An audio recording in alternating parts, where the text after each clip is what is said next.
The Judiciary Committee will please come to order, a quorum being present. Without objection, the Chair is authorized to declare recess at any time. Pursuant to Committee Rule 2 and House Rule 11, Clause 2, the Chair may postpone further proceedings today on the question of approving any matter or measure or adopting any amendment for which a recorded vote for the ayes and nays are ordered.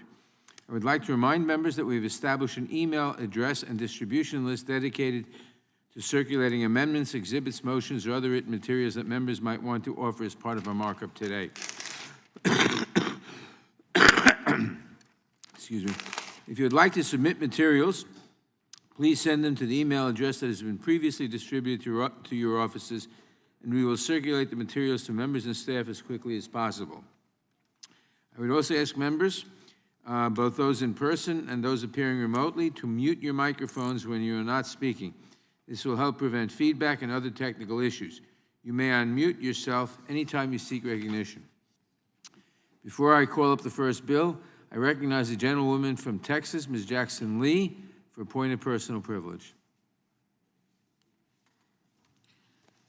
Mr. Chairman, thank you very much for this moment of deep and continuing sadness of the loss of one of our beloved staff persons, Greg Berry. Larger than life, so many people have known him, been with me for more than a decade. Chief counsel, but I'd like to call him our chief guru, the guider of our office, the protector of democracy, the lover of equality, and the lover of justice. He was a worldly man. He traveled from the West Coast to the East Coast, graduating from the University of Pennsylvania School of Law, receiving his BA from the University of Washington, and then Master's in Political Science from Michigan, a PhD candidate at Michigan, but then finding his way to the United States Department of Energy, United States House of Representatives, and was a professor of constitutional law at Howard University Law School, School of Law. But all of those academic accolades, which I pride myself in recognizing such talent, really did not speak to him as the quintessential teacher. He would teach anyone, including the member. And it was good and best that you learned from him. He taught our interns, he taught our staff, he taught friends of staff of other members, and all I can say is that a bright light has gone. He loved this place. He loved this, as his family spoke to me yesterday.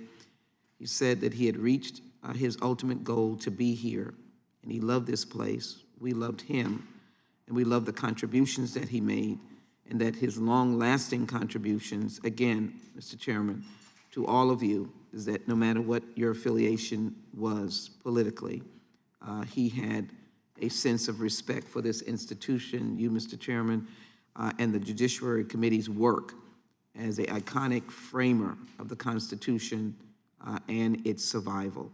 So my tribute to Greg Berry is that his spirit will continue to move around in this room where he was most happy, and that we will continue to fight for democracy and the upholding of the Constitution in his name. I'm grateful for you to allow me this moment to say thank you to Greg Berry and to all of my colleagues and staff who are so kind to share your thoughts with us. We hope to get his funeral arrangements soon for all to know. With that, Mr. Chairman, I yield back. I thank the gentlewoman, and I offer my condolences to her and to all of Greg's family and friends on their tragic loss. He served Ms. Jackson Lee and this institution with great distinction, and we're all deeply saddened by his passing. May his memory be a blessing. Pursuant to notice, I now call up H.R. 350, the Domestic Terrorism Prevention Act of 2021, for purposes of markup, and move that the committee report the bill favorably to the House. The clerk will report the bill. H.R. 350, to authorize dedicated domestic terrorism offices within the Department of Homeland Security, the Department of Justice. Without objection, the bill is considered as read and open for amendment at any point. I will begin by recognizing myself for an opening statement. With consideration of H.R. 350, the Domestic Terrorism Prevention Act of 2022, the Judiciary Committee is taking reasonable, meaningful steps to to address the rising menace of organized intolerance and hate-fueled violence. This bill creates 3 offices, one each within the Department of Homeland Security, the Department of Justice, and the FBI, to monitor, investigate, and prosecute cases of domestic terrorism. These newly created offices would issue joint biannual reports to Congress assessing the state of domestic terrorism threats with a specific focus on white supremacists. H.R. 350 requires these newly created offices to focus their resources based on the data collected and the most significant threats, which will be described in detail in their joint reports to Congress. These are reasonable, measured policies to help focus the federal government's resources on the threats that continue to terrorize and kill Americans. In April 2020, the committee held a hearing titled Hate Crimes and the Rise of White Nationalism. Last February, the Subcommittee on Crime, Terrorism, and Homeland Security held a hearing on the rise of domestic terrorism in America. And last month, the Crime Subcommittee held a hearing on the rise in violence against minority institutions. We have been forced to return to the subject of domestic terrorism year after year as our communities repeatedly face the grim reality that we must do more to combat white supremacy and domestic violent extremism. Recent white supremacist attacks have reminded minority communities across the country of a dark history we have not yet escaped. The 2019 shooting spree at a Walmart in El Paso, Texas, which left 22 people dead and 24 more wounded, marked the deadliest attack in modern times against the Latino community in the United States. The El Paso attack was also the 3rd deadliest act of violence by a domestic terrorist in more than 50 years. Sadly, many of these attacks have targeted houses of worship. In 2012, a white supremacist entered a Sikh temple in Milwaukee and murdered 6 people. 3 years later, 9 worshipers were murdered by a white supremacist at the Emmanuel African Methodist Episcopal Church in Charleston. And in 2018, 11 congregants in Pittsburgh's Tree of Life Synagogue were gunned down in the middle of Sabbath services. Following these tragedies, the committee heard from numerous experts and community leaders who described the continued threat posed by white nationalism and the continued need to do more to keep Americans safe. It was clear last year that there was a need to address this threat, which is why we passed this legislation in the House with bipartisan support. Unfortunately, it languished in the Senate. Since then, racial, ethnic, and religious minorities have continued to face intimidation and violence. Recent attacks include the murder of 6 people of Asian descent at spas in Atlanta last summer, 5 Jewish Americans being held hostage in their Texas synagogue, and numerous bomb threats across several historically black colleges and universities during Black History Month. The Department of Justice has an array of statutory authorities to bring charges against domestic terrorists, including those who are white supremacists, but it is abundantly clear that the department has not initiated a sufficient number of these prosecutions. This legislation would give DOJ the tools it needs to monitor, identify, and prosecute domestic terrorism cases, along with the data it needs to focus on the greatest threats. In January, the department announced a new unit to combat domestic terrorism. While I hope this unit proves to be effective, there are additional steps Congress can and must take to protect Americans from domestic violent extremists. H.R. 350 takes the proactive step of creating offices within DOJ and DHS to pool resources from all parts of each department to focus them on the greatest domestic terror threat, white supremacy. To ensure that law enforcement across the country has the tools it needs to stand against this threat, H.R. 350 also establishes the Domestic Terrorism Executive Committee, which must meet at least 4 times per year to coordinate with U.S. attorneys and other public safety officials to promote information sharing and ensure an effective, responsive, and organized joint effort to combat domestic terrorism. It also directs the FBI to assign a special agent or hate crimes liaison to each FBI field office to investigate hate crime incidents with a nexus to domestic terrorism. Every part of the country deserves responsive, well-trained law enforcement officers to protect all Americans from white supremacist violence. The bill therefore requires DOJ and DHS to review the training each department provides to state and local law enforcement to ensure that their programs include training and resources to assist law enforcement agencies in understanding, detecting, deterring, and investigating acts of domestic terrorism and violent white supremacy. One thought before I close. This legislation is a bipartisan solution to a serious and documented problem facing our country. We have certainly had our differences in this hearing room when it comes to how Congress should address domestic terrorism and white nationalism. But each one of us must acknowledge that the threat of violence from these extremists is real. I therefore urge my colleagues to address this legislation in the bipartisan, practical spirit in which it is intended. As I said, this very same bill passed the House overwhelmingly on a bipartisan basis 2 years ago. Put another way, we are trying to provide our federal law enforcement agencies with the resources they need to tackle an imminent danger to our constituents. Please do not disrupt this work with sound bites and conspiracy theories. I thank Representative Brad Schneider and Senator Dick Durbin for their diligent work in developing and introducing the Domestic Terrorism Prevention Act here in the House and in the Senate. This committee stood together last Congress to pass this legislation in a bipartisan fashion. I urge all members to do so once again to protect the nation from the threat of domestic terrorism and to keep our communities safe.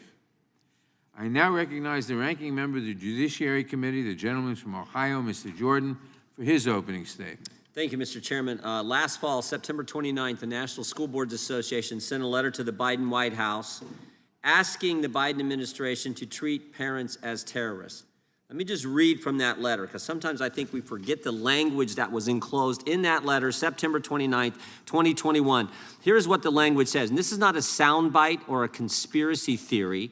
This is what they wrote to the Biden White House. The National School Boards Association requests a joint expedited review. The National School Board Association requests that such review examine enforceable actions under the Patriot Act, asking the Biden administration to use the Patriot Act against moms and dads. 5 days later, the Attorney General of the United States sends a memorandum to the director of the FBI. Here's what the memorandum said. I am directing the Federal Bureau of Investigation, working with each United States attorney to convene meetings with federal, local, and territorial leaders within 30 days of the issuance of this memorandum, and to open up dedicated lines of communication for threat reporting, to open up a snitch line on moms and dads. 16 days after that, October 20th, because of a brave whistleblower, we learned that the FBI sent out this email to agents around the country. As a result of Mr. Garland's memo, the Counterterrorism and Criminal Divisions created a threat tag. Again, I'm quoting here from the email. We ask that your offices apply the threat tag to investigations and assessments of threats. All that happens in 22 days. A letter from the School Board Association, a memorandum from the Attorney General, and then an email sent out to FBI agents around the country to put a threat tag, this designation, this label on moms and dads. 22 days. First thing I always say is I've never, in my time in Congress, never seen the federal government move that fast. Never. 22 days. A couple things we've learned since then. First is between the initial letter on the 29th and the memorandum on the 4th, we learned that Viola Garcia, the individual who signed the letter to the Biden administration from the School Board Association, was given a plum job, a plum assignment at the Department of Education. And second, and maybe most importantly, we learned that the National School Boards Association didn't really initiate this whole thing. The Biden administration went to them. Emails that we've now seen show the Department of Education first went to the School Board Association and said, write the letter to us, give us the pretext so we can do what we want to do, namely go after parents. So it was a plot, it was a scheme, it was a plan, started first with the administration, not with the School Boards Association. And then, of course, we have October 21st. October 21st, the day that the Attorney General came in front of this committee and made this statement. I could not imagine any circumstance where parents are treated as domestic terrorists. Only problem with that statement is the very day before, the email had went out to FBI agents around the country saying treat parents as domestic terrorists, put this threat tag label on them. And now here we are today. Here we are today with the bill that's going to codify, in effect, what took place that the chairman refuses to actually have any more hearings on, something that is, I think, front and center of the folks I talked to in the 4th Congressional District. But here's what the legislation would do that's in front of us today. The legislation would codify and authorize domestic terrorism offices within the Office of Intelligence and Analysis of DHS, the Counterterrorism Section of the National Security Division, and the Counterterrorism Division of the FBI. So they're going to actually, this bill is going to put in place what these guys attempted to do and did last fall. I think this is definitely the wrong direction to go. I would hope, Mr. Chairman, that at some point we could have the Attorney General come back and talk to us about, we got a little taste of this last week in the Crime Subcommittee, where we got to talk to the U.S. Attorney from the state of Washington and found out he did, in fact, convene that meeting. We tried to ask him some questions about it, didn't really give us any answers. It'd be nice if the Attorney General would be back in front of us to deal with this subject. But I think this legislation is the wrong way to go. I hope that we do not pass it. Urge a no vote and would yield back the balance of my time. The gentleman yields back. I would simply point out to the gentleman that the National School Board Association apologized for that letter within days of its issuance, and That's sort of proving my point, I think. That's how wrong it was. well, they made a mistake and they apologized for it. Nobody's taken any action on the basis of it. The person who hasn't taken action is the Attorney General of the United States has not rescinded the memo and the action that he put in place. That's what's warranted. That's why we need him back here to answer the questions, things he said in that committee hearing that turned out not to be accurate, and we need him to rescind the memo and stop what's ever gone into place. And the last thing we need to do is to pass this bill, which is going to codify the whole plot and plan and scheme they initiated last fall. Without objection, all other opening statements will be included in the record. I now recognize myself for purposes of offering an amendment in the nature of a substitute. The clerk will report the amendment. Amendment in the nature of a substitute to H.R. 350, offered by Mr. Nadler. Strike all that follows after the enacting clause. Without objection, the amendment in the nature of a substitute will be considered as read and shall be considered as base text for purposes of amendment. I now recognize myself to explain the amendment. The amendment in the nature of a substitute makes various technical and conforming changes to the underlying bill. For example, the amendment adds a requirement that the Domestic Terrorism Office and the National Security Division of DOJ must coordinate with the Civil Rights Division on domestic terrorism matters that may also constitute hate crimes. It also adds a provision to ensure that the report does not include personally identifiable information not otherwise releasable to the public. In addition, the amendment includes changes requested by the Department of Justice to improve the administrability of the legislation, such as narrowing the scope of certain review processes and allowing agencies to produce one report to satisfy multiple reporting requirements. Finally, the ANS enhances the training provisions to ensure that our federal prosecutors nationwide are equipped to prosecute domestic terrorism. All of these changes improve an already good bill, and I urge all members to support the amendment. Are there any amendments to the amendment in the nature of a substitute? Mr. Chairman. For what purpose does Mr. Cohen seek recognition? Strike the last word. Gentleman is recognized. Thank you, sir. I appreciate your bringing this bill, and I'm a proud sponsor, and I certainly hope we do pass it. Domestic terrorism is a problem in this country. It's a problem now, particularly with white nationalists and white supremacists. It's been a problem in the past sometimes with Weatherman and some other groups that were conducting activities that were on the borderline of First Amendment, just as some of these issues might be, but they went beyond it and they went to terrorism. We should join together and not be partisan and not be picking on the Attorney General for some past problem or the President, but joining together and being opposed to domestic terrorism. Domestic terrorism is why the Oklahoma City bombing occurred, and lots of lives were lost in Oklahoma City because of a white nationalist domestic terrorist. We've seen these problems other places. It's a serious problem in America now. The situations are despicable and deplorable, and it threatens every public official.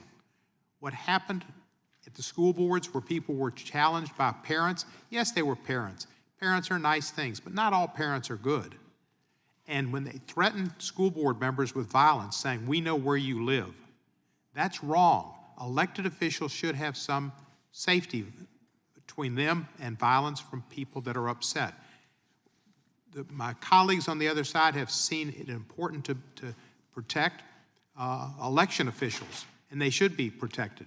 And so should school board members, and so should members of Congress who are coming under constant barrages and threats, maybe on both sides, and on both sides it's wrong.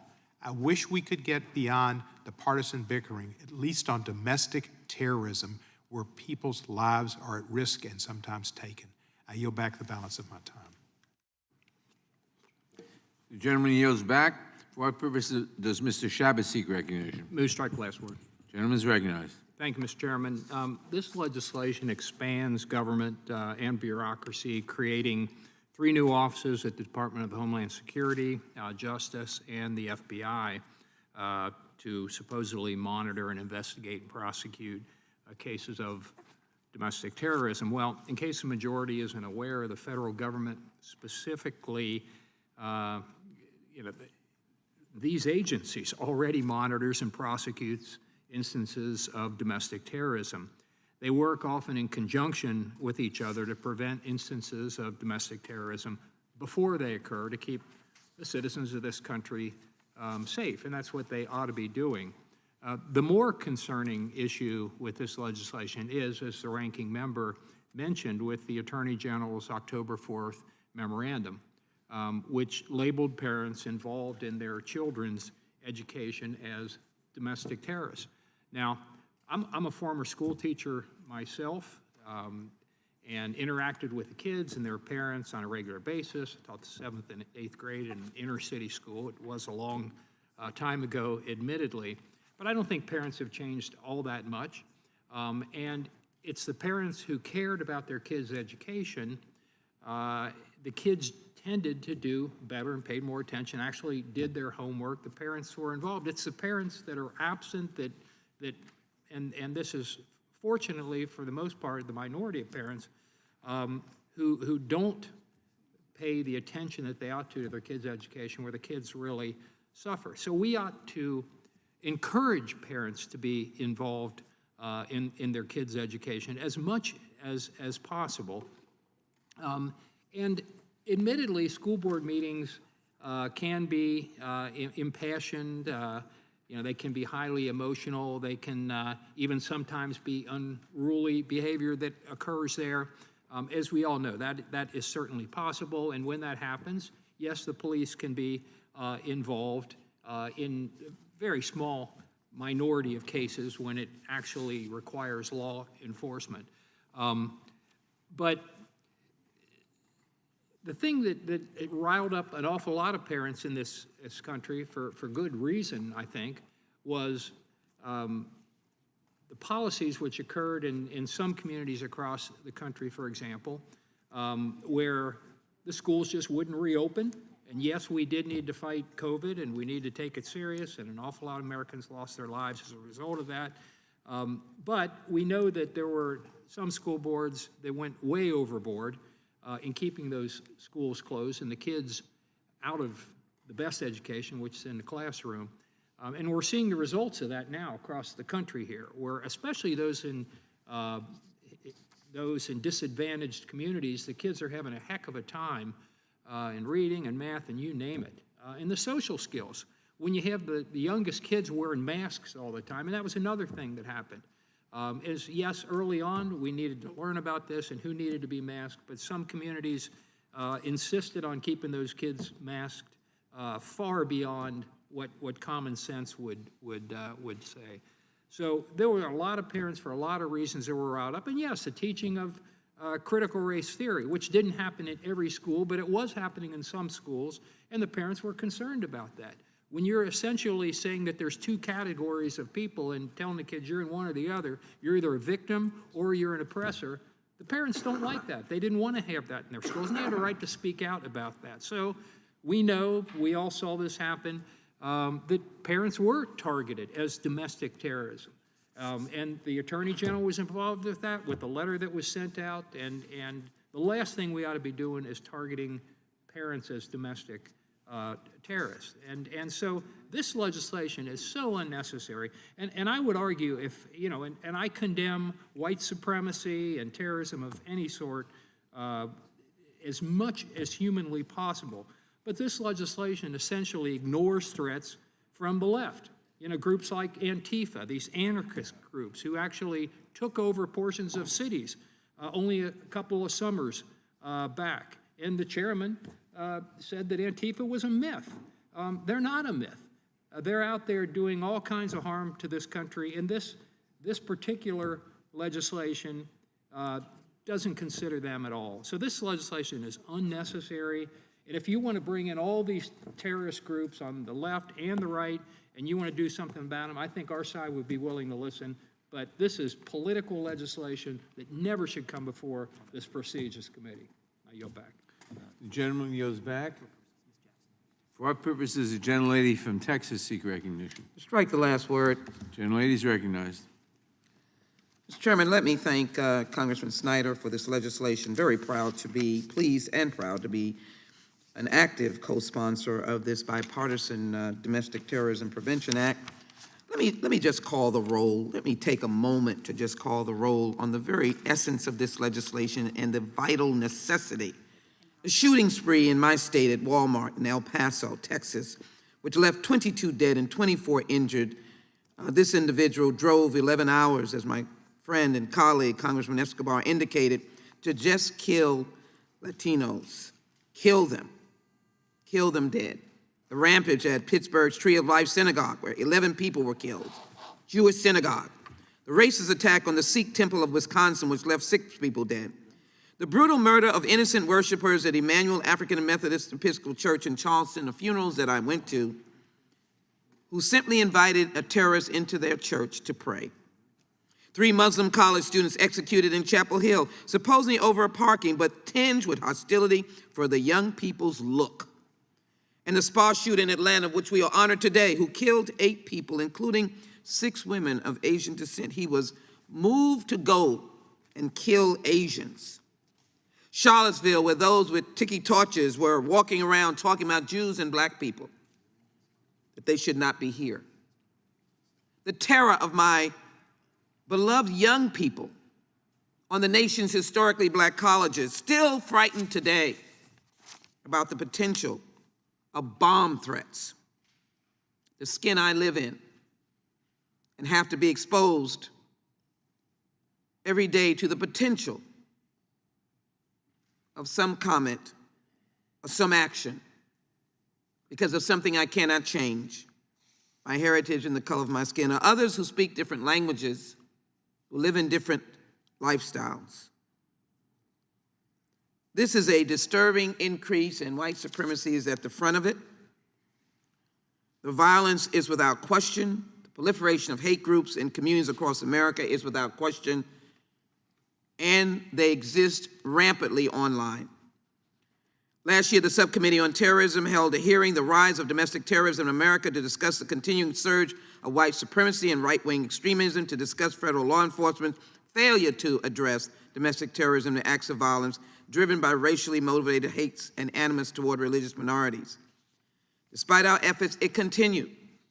On January 15th, a gunman stormed into a synagogue, this time in Colleyville, Texas, taking 4 people hostage, but looking for them to free an incarcerated person who was claimed to be in the United States for terrorist reasons. The rise in violence against minority institutions, as I indicated, FBI Director Wray declared that 2019 was the deadliest year for domestic extremism since Oklahoma City bombing in 1995, which I was in the United States Congress for, and saw that violence and terror, with 5 separate domestic violent extremist attacks resulting in 32 deaths in 2019, 24 of which were conducted by racially motivated extremists. In 2020, the FBI Uniform Crime Reporting recorded 8,263 hate crime incidents, 11,129. And of these incidents, 62% were motivated by racial or ethnic bias, 20% by bias against persons' sexual orientation, and 13% were motivated by the victim's religion. Let me just say this. I am a parent. These are not the parents that we were discussing. The idea of General Garland's effort was not to malign or attack parents or to make them unsafe or board members to make them unsafe. It was to ensure that the demonizing that was occurring over the pandemic's decision leadership to try and protect our children and misguided information was given to individuals, albeit innocent that they were, who came and screamed and shouted and said, "I have guns in my home, I will bring them to kill you." That is what General Garland was concerned about. Murder and pillage in school board meetings out of the words of parents, albeit misguided, albeit on wrong information. I take that. The memo has harmed no one. A gun could harm someone of someone misguided. This legislation is long overdue. Its focus is not our parents. Love them as we do. Its focus is to stop the surge, the absolute dastardly acts of white supremacy and the violence that is generated from it. How long do we need to explain this? This is an important initiative. Mr. Chairman, I ask all of our colleagues to support this and get back on track for what this nation stands for as we stand and fight with Ukraine as it fights against hatefulness and violence. I yield back. The gentlelady yields back. For what purposes Mr. Gates seek recognition? Move to strike the last word. Gentleman is recognized. Thank you, Mr. Chairman. Well, if you didn't like critical race theory in your corporate training, if you didn't like critical race theory in your kids' schools, this is critical race theory with a gun and a badge and the power to arrest.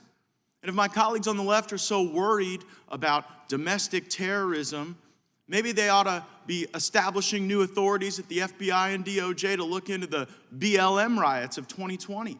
Maybe they ought to have new authorities to go after Antifa and leftist agitators. But no.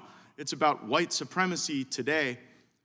My concern is increasingly about the terrorists who are in our country who are crossing the border illegally. I was just in Yuma, Arizona with my colleague, Mr. Biggs, and we were briefed by Customs and Border Patrol about the known terrorists who are crossing our border each and every week, each and every month. And the majority here is more concerned about chasing the ghosts of white supremacy than dealing with those real and actual threats. The Attorney General in the United States came to this committee, misled us about the authorities that were being used to target American parents, and instead of giving the Attorney General an invitation to come back and explain himself, clarify, give us comfort that that's not occurring, we're giving the Department of Justice more authorities to continue the corrupt work that we see that they've already been engaged in. This bill grows government. It gives more authorities to a corrupt, weaponized, politicized Department of Justice and FBI, and it gaslights the targeting of white people. This is particularly problematic in our military. I would note that this legislation has a grave and negative impact on every single American wearing the uniform right now in our military. It has them all concerned that if they liked the wrong meme, shared the wrong joke 7 years ago, that their career could be ruined, that their patriotism could be tarnished. I get these concerns from my district most frequently from the units that are minority units. Because in our military, we try to train everyone to believe that you go through the same systems. You develop the same sense of common purpose. And now when we sick the FBI on the DOD and on our military to try to smear them as domestic terrorists or white supremacists, it erodes unit cohesion. It negatively impacts readiness.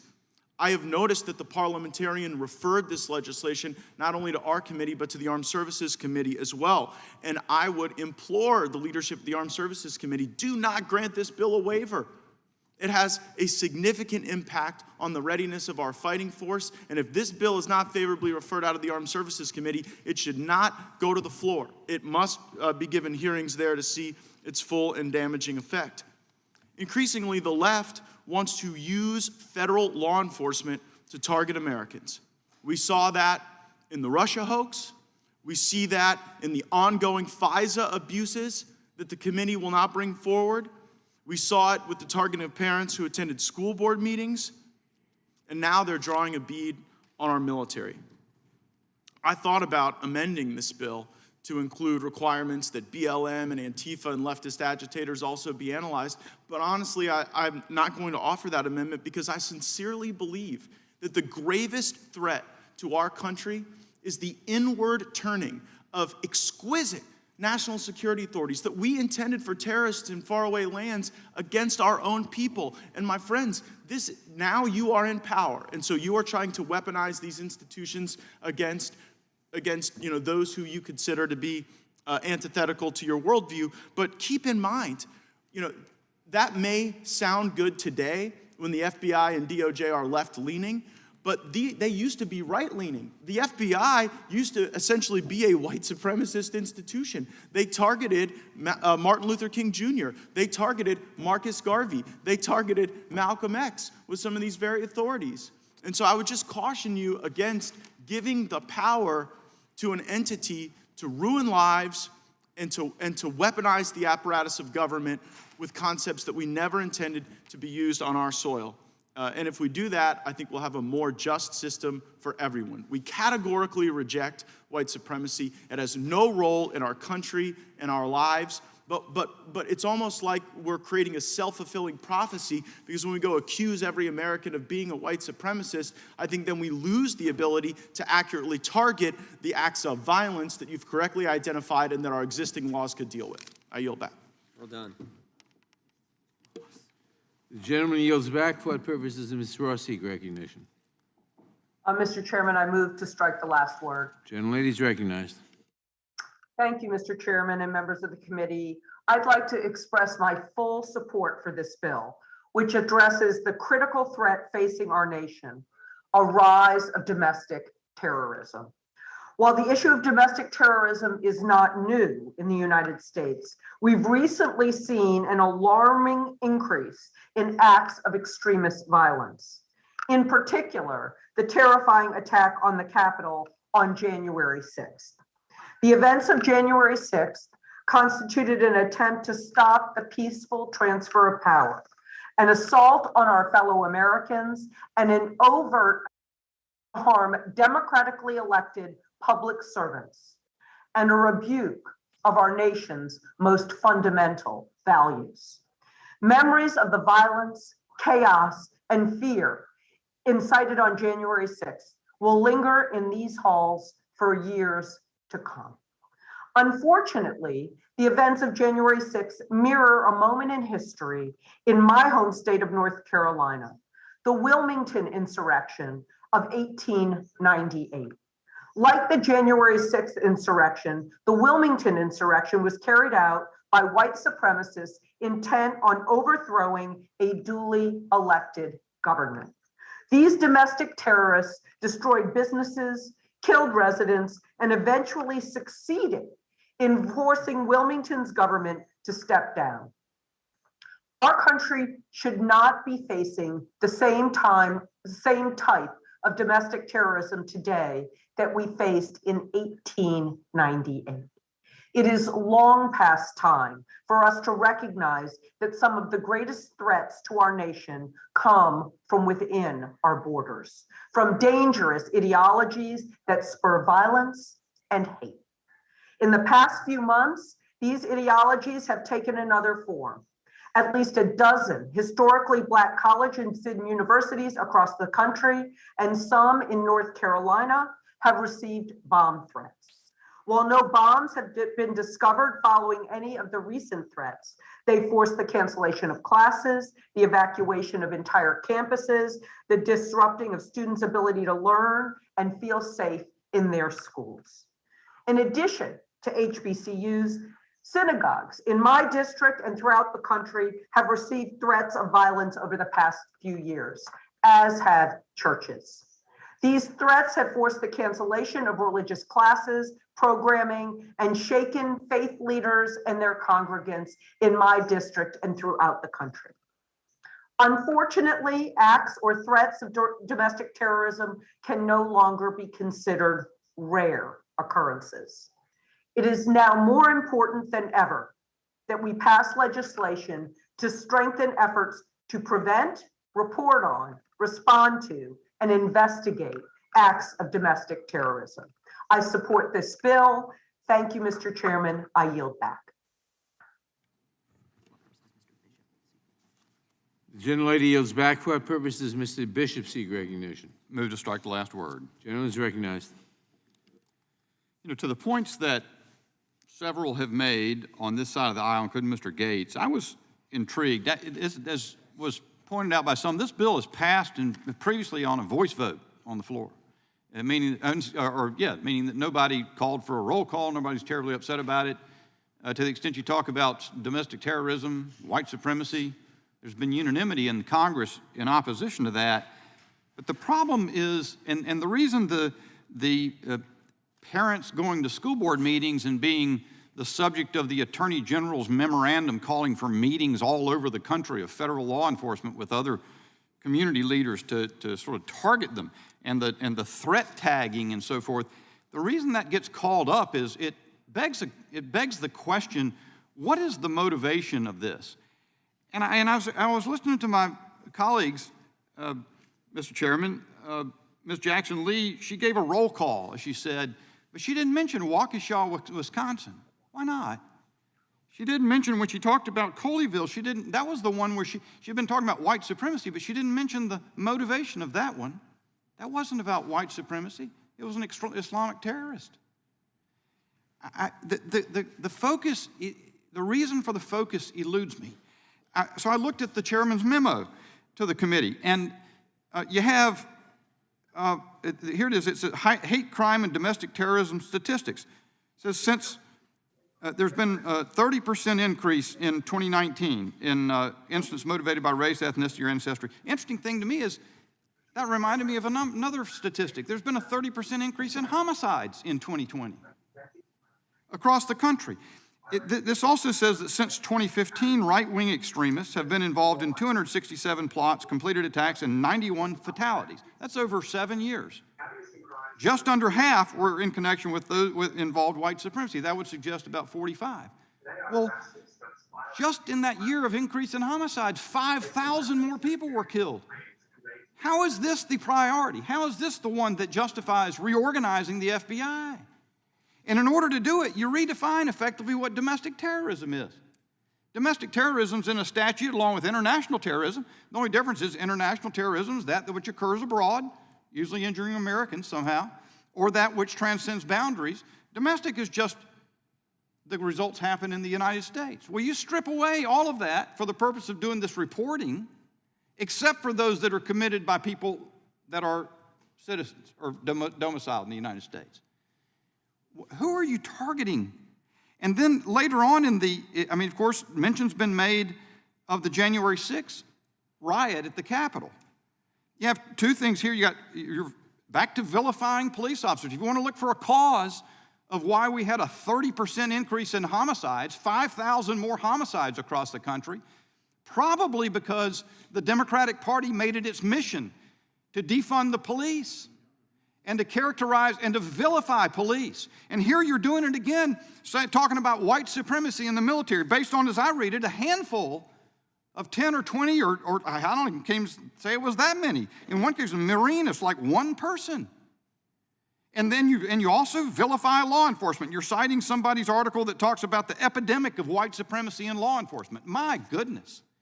Have you learned nothing since undertaking the stupidest political activism in the history of the world to attack and defund police? Murders go through the roof, 5,000 more murders. But where is your priority? The priority is to codify. In fact, what are you doing here? You're codifying practices apparently the FBI is already undertaking.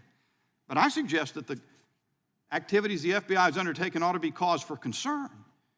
We haven't seen, there's been absolutely a total nonchalance from the majority about the Attorney General's memo. The chairman just said in the opening remarks in response to Mr. Jordan that it's no big deal. The National School Boards Association apologized for its letter. Indeed it did. But the Attorney General has not withdrawn his memorandum directing federal law enforcement across the country to focus on parents. We had the U.S. Attorney from Washington in here just a week or so ago in the crime committee, and we asked him, did you have any incidents in Washington that justified this? Nope, didn't know of any. that warranted a nationwide scope of action. That disturbs the majority not at all, and they want to double down on directing the power of federal law enforcement against American citizens. It should be of grave concern to all of us. I yield back. The gentleman yields back. For what purposes does the gentlelady from Texas, Ms. Escobar, seek recognition? Mr. Chairman, I move to strike the last word. Gentlelady is recognized. Thank you, Mr. Chairman, for this opportunity to once again talk about the scourge of domestic violence and domestic terrorism, and to take action. I am really stunned to listen to our colleagues on the other side of the aisle who are either delusional or willfully blind when it comes to what has become a cancer in our country. The cancer of domestic terrorism, white supremacy, the rise of racism and hate. And I'd like to express my gratitude to you, Mr. Chairman, and to my colleague, Representative Jackson Lee, for mentioning what happened to my community on August 3rd of 2019, when a white supremacist, a domestic terrorist, walked into a Walmart on a busy, beautiful Saturday morning and walked in with his AK-47 and shot indiscriminately into the crowd. Just yesterday, I was on the House floor speaking on a bill to honor the 23 people who were killed and the 22 who were injured in that domestic terrorism attack. And it is incredible to me that this cannot be a bipartisan unifier. We have talked about in this committee guns. And I will tell you, my community was at the intersection on that day of August 3rd, the intersection of our country's addiction to guns and our country's this cancer of hate and racism. You know, we have to come to terms with the fact that there is a radicalization of millions of Americans that is happening every single day. There are media outlets that are vehicles for that radicalization. There are members of Congress who are vehicles for that radicalization. And there are people all across this country who are vehicles for that radicalization. And we are not seeing less violence as that radicalization advances. We are not seeing less violence as easy access to guns happens. We are seeing more. And so we've got to take action. This bill is an important step. It is a common sense step in the direction of finally creating safer communities.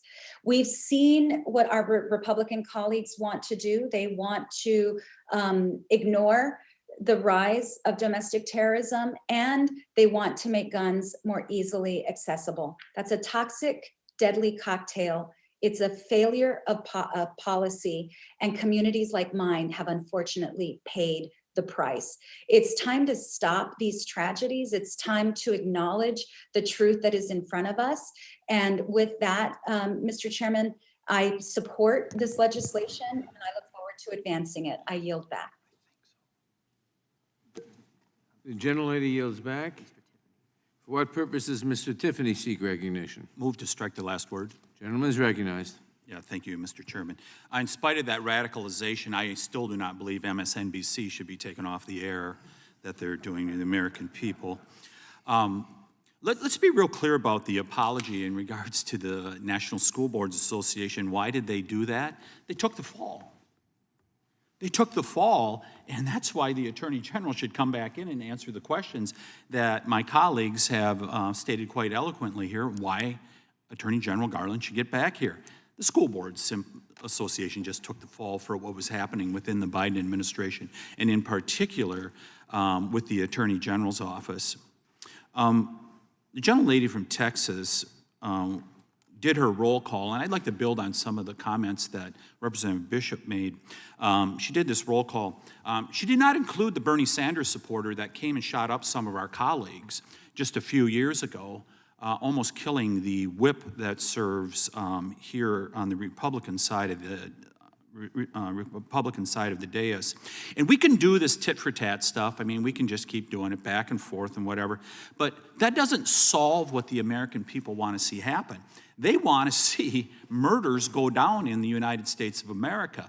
They want to see violent crime go down in the United States of America, regardless of what their ethnicity is, regardless of what their color is. They want to see crime reduced.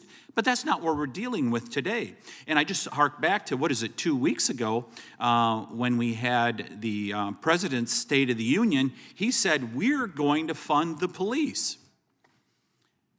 Well, for all of you out there in America right now, it's very clear that that was simply lip service, because the people that are driving the train at this point on the other side of the aisle, they have no interest in additional funding for police. They have no interest in supporting law enforcement, and you can tell by their priorities with having a bill like this come before us today.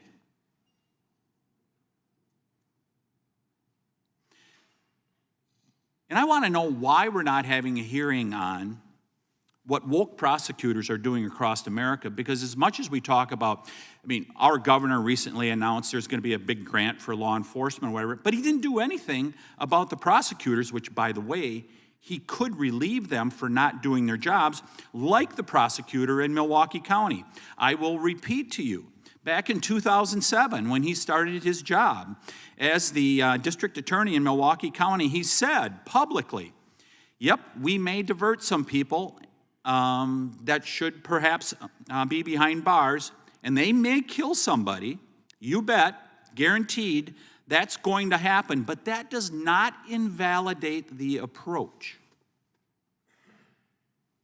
Does not invalidate the approach that he took that ended up with 5 deaths at a Christmas parade in Waukesha County, Wisconsin.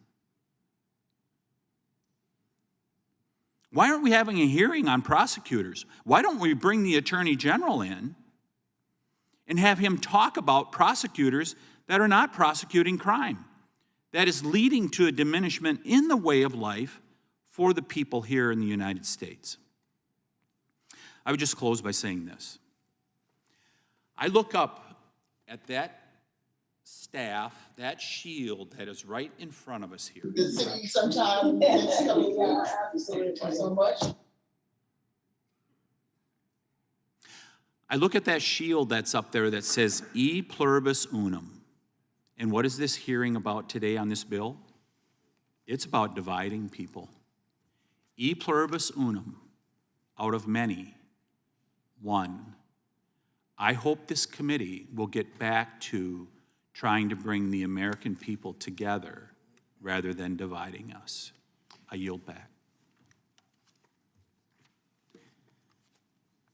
The gentleman yields back. For what purpose does the gentleman from Rhode Island seek recognition?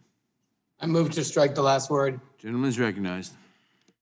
Thank you, Mr. Chairman, and thank you for bringing up this really important piece of legislation, bipartisan legislation for markup today. I must confess, my head is hurting a little bit because I'm trying to understand how an effort to stop violent domestic terrorism in my country is a divisive issue, and how we're again talking about school boards and critical race theory. But I'm going to do my best to bring us back to actually the subject at hand. There is no question about it. Domestic terrorism is on the rise. In fact, a recent analysis from the Center for Strategic and International Studies showed that domestic terrorism in 2020 was at its highest level since information started being collected almost 3 decades ago. This impacts the safety and security of every American, and especially minorities. It's important to remember that 2/3 of domestic terrorist plots were linked to alt-right extremists or white supremacy groups. 2/3. And according to Michael McGarry, the Assistant Director of the Counterterrorism Division of the FBI in 2019, and I quote, racially motivated violent extremists are responsible for the majority of lethal attacks and fatalities perpetrated by domestic terrorists since 2000, end quote. So this seems like something we ought to be addressing as members of Congress, and that's exactly what this bill does.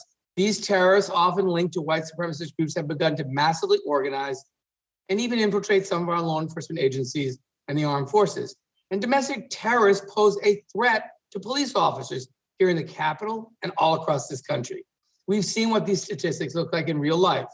Across the country, we've witnessed massive increases in violence and terrorism against minorities, bomb threats at HBCUs and Jewish synagogues, and shootings targeting Black churches, synagogue, Asian American establishments, and a Sikh temple, and a devastating attack on communities like El Paso.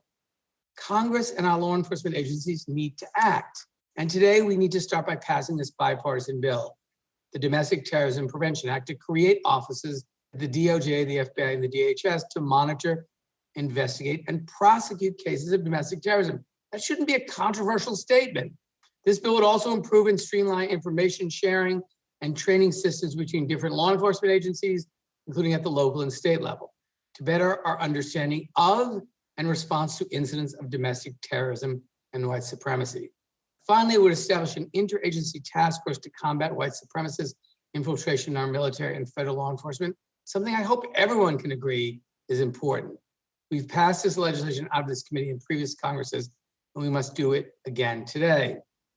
And to listen to my colleagues on the other side of the aisle, again, attempt to take this very serious issue, which has brought incredible suffering and even death to so many Americans, and families have experienced tremendous loss as a result of these violent domestic terrorists, and to refuse to address this issue and instead to hijack this hearing to talk about other politically advantageous claims about critical race theory and school boards and Merrick Garland is profoundly disrespectful to the communities and victims of this horrendous violence. And frankly, this notion of again trying to use this as an opportunity to make the false claim that Democrats don't support police is really, really disappointing. So let me say it again.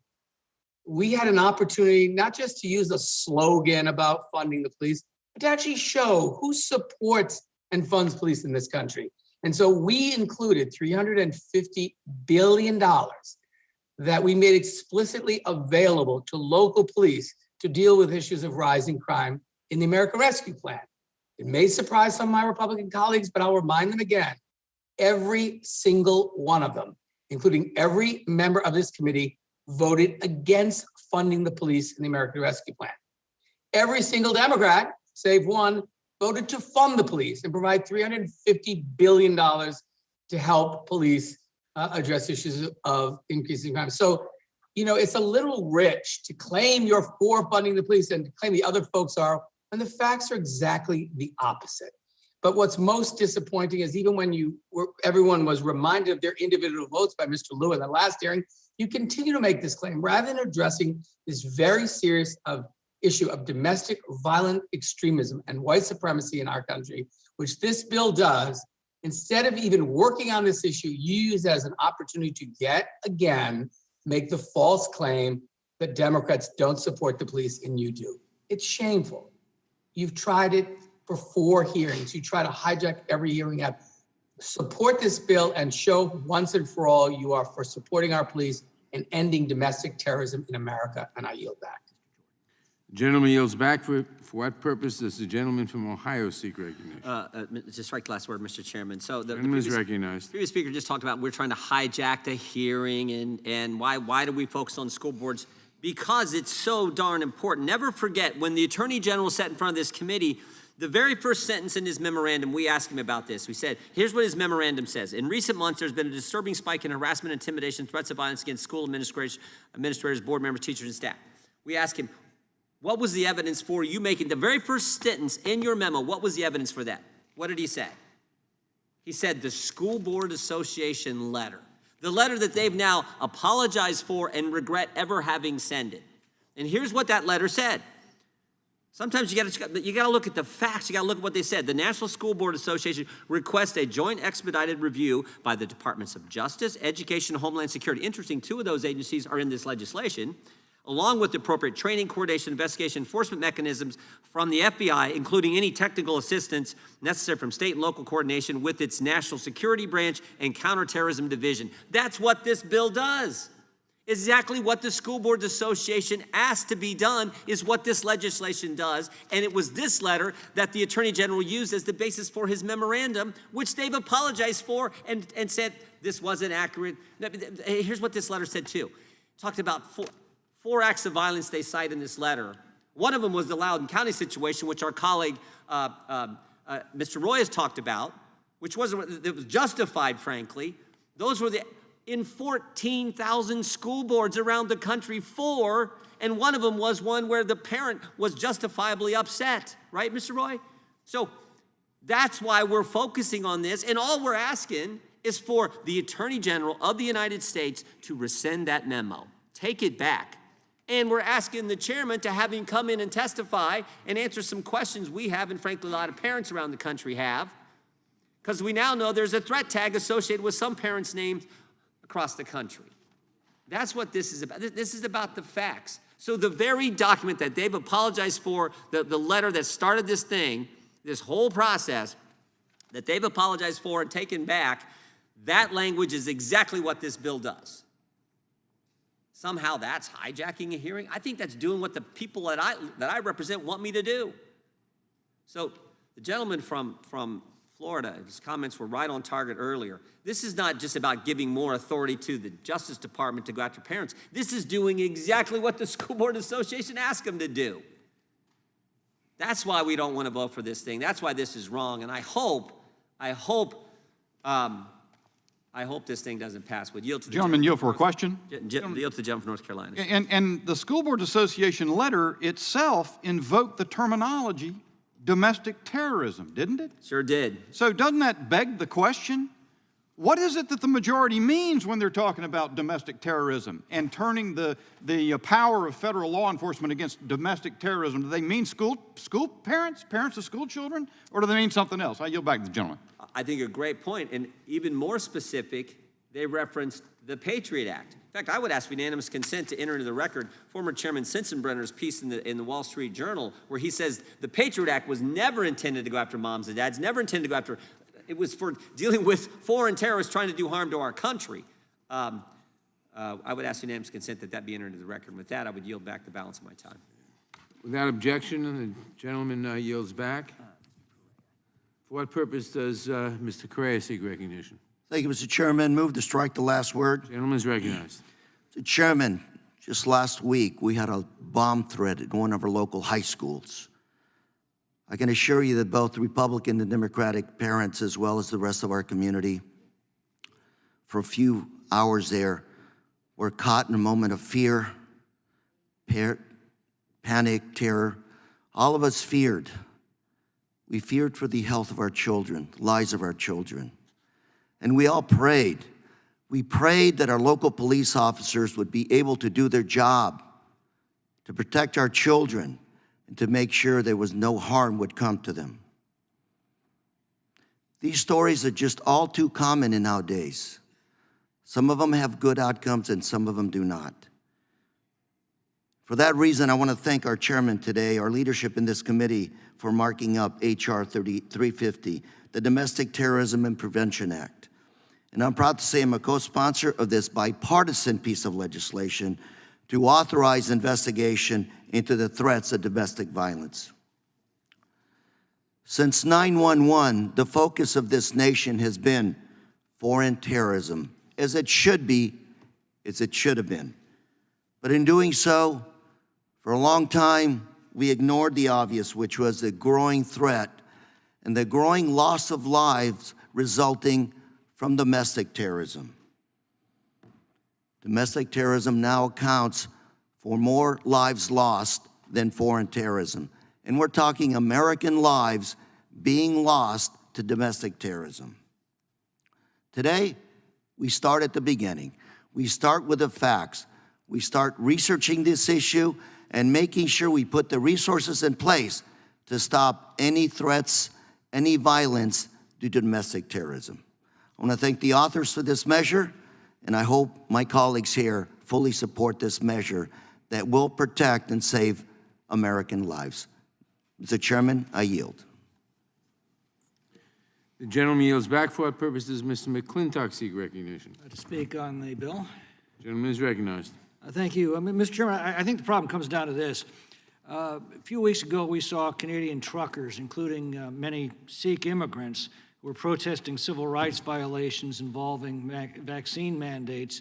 The left called them white supremacists. American parents concerned about curriculum that teaches their children that skin color is the defining characteristic, including one African-American father I saw interviewed who said, "I don't want my children taught to hate their classmates based on their race." These protests were called white supremacists. Asian families in San Francisco protesting racial quotas called white supremacists. Citizens concerned with voter fraud routinely called white supremacists. It's clear that the left defines anyone who challenges their agenda as white supremacists and domestic terrorists. So giving more power to use the Justice Department that is armed with the most terrifying powers that any government possesses, the powers to stalk and threaten and intimidate Americans based on their beliefs, that is very concerning.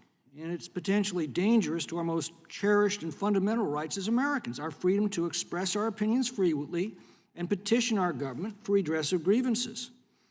It is true that there is a lunatic fringe, and often a violent lunatic fringe, on every political side that can pose a threat to civil order.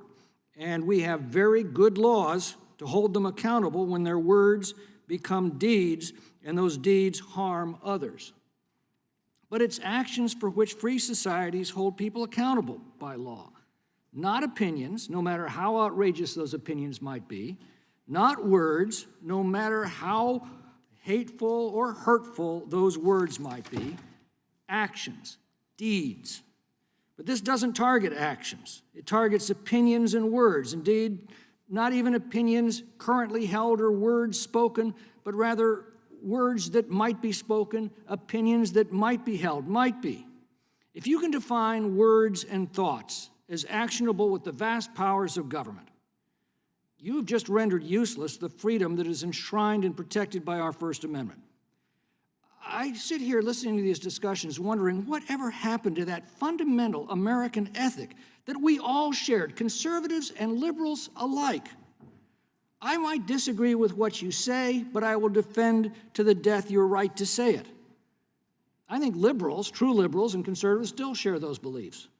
But the left does not share that belief in any way, shape, or form. And we've seen that demonstrated over and over again recently in rampant censorship being leveled against Americans, in the unequal administration of justice, in the turning of our most powerful institutions against American citizens who are simply seeking to exercise their most fundamental right in any free society, the right to speak freely.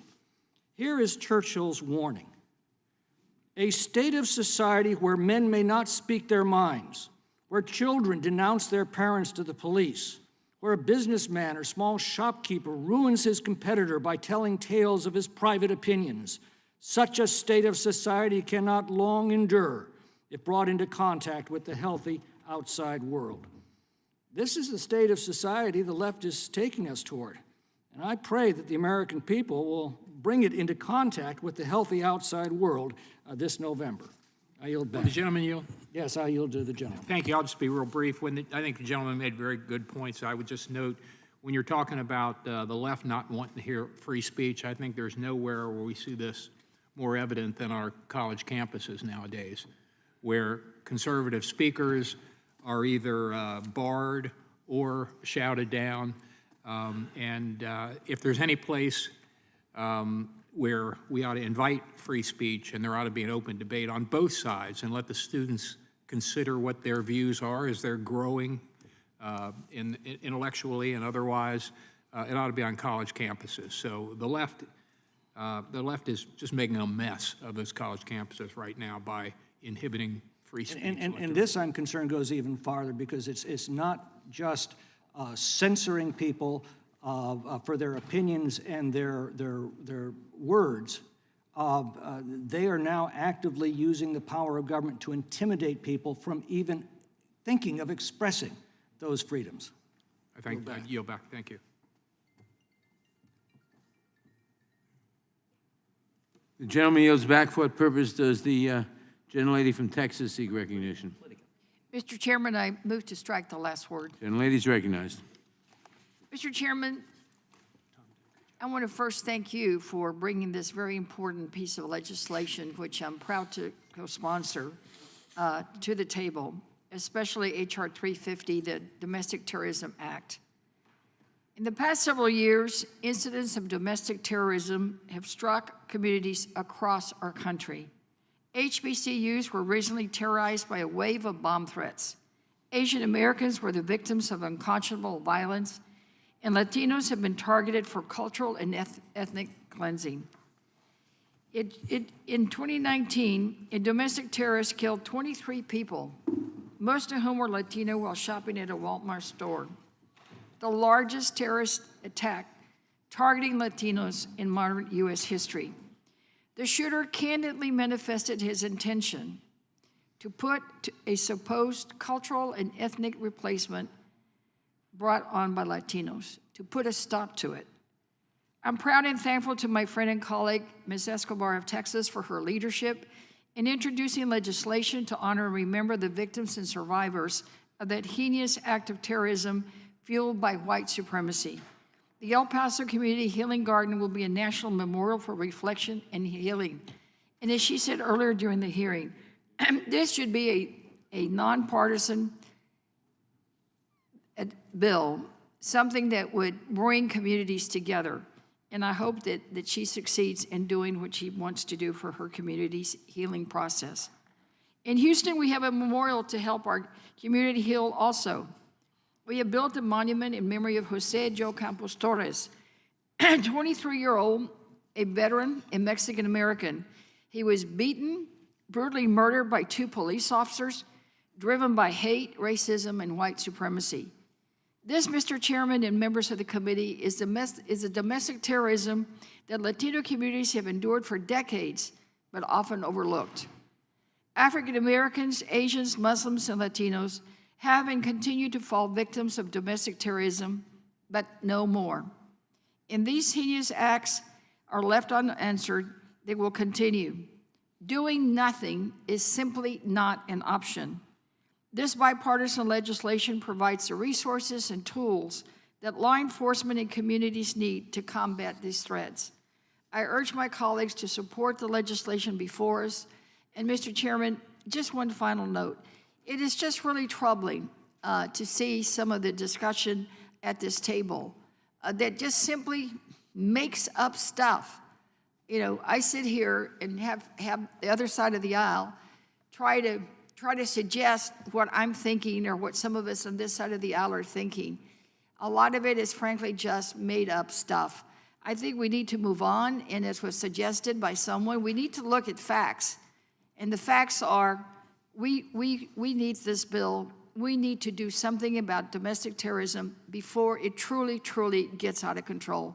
With that, I yield back. The gentlelady yields back. For what purpose does Mr. Roy seek recognition? Move to strike the last word. Gentleman is recognized. Well, I'm always interested to learn priorities. And what we saw from the gentleman from Rhode Island talking about priorities and trying to sweep under the rug the vast array of claims from my colleagues on the other side of the aisle to defund police, quote after quote after quote on the record, calling for the defunding of the police, and then to claim $350 billion to go to solve that problem. Yet the Washington Post, in all of its right-wing nuttery glory, fact-checked erroneous claim by Democrats and Jen Psaki that the GOP, rather than progressives, had defunded the police. They gave them the 3 Pinocchios, quote, significant factual error and or obvious contradictions, i.e. mostly false. The $350 billion was to go to state and local aid, to sweep aside actually funding the police after local police were defunded, while crime skyrockets across the country. We know this to be true, but you know what, my colleagues on the other side of the aisle, they don't like to talk about those facts. When we had a hearing in here about the heartbeat bill, I said, my colleagues on the other side of the aisle will not mention the word heartbeat the rest of this hearing. Guess what? They didn't. Because heartbeat doesn't really help the agenda, talking about a heartbeat, does it? And here, my colleagues on the other side of the aisle don't want to talk about dead Americans. Also, not very helpful to the agenda. 5,000 dead Americans, as my colleague from North Carolina pointed out. None of my colleagues on the other side of the aisle want to talk about those 5,000 dead Americans, do they? Not helpful to the agenda. My colleagues on the other side of the aisle don't want to talk about the skyrocketing murder rates in the 12 major cities that broke their homicide records in 2021, all had Democratic mayors. Not helpful for the agenda. My colleagues on the other side of the aisle don't want to talk about victims of crime, that 89% of black victims were killed by black offenders. We don't want to talk about that or talk about ways we can address that because it's not helpful to the agenda. My colleagues on the other side of the aisle don't want to talk about the dead Americans from fentanyl. 100,000 dead Americans from drug overdoses and poisonings. Don't want to talk about that. Not helpful to the open borders agenda, causing Americans to die. My colleagues on the other side of the aisle, they don't want to talk about the deaths piling up from this body's COVID policies.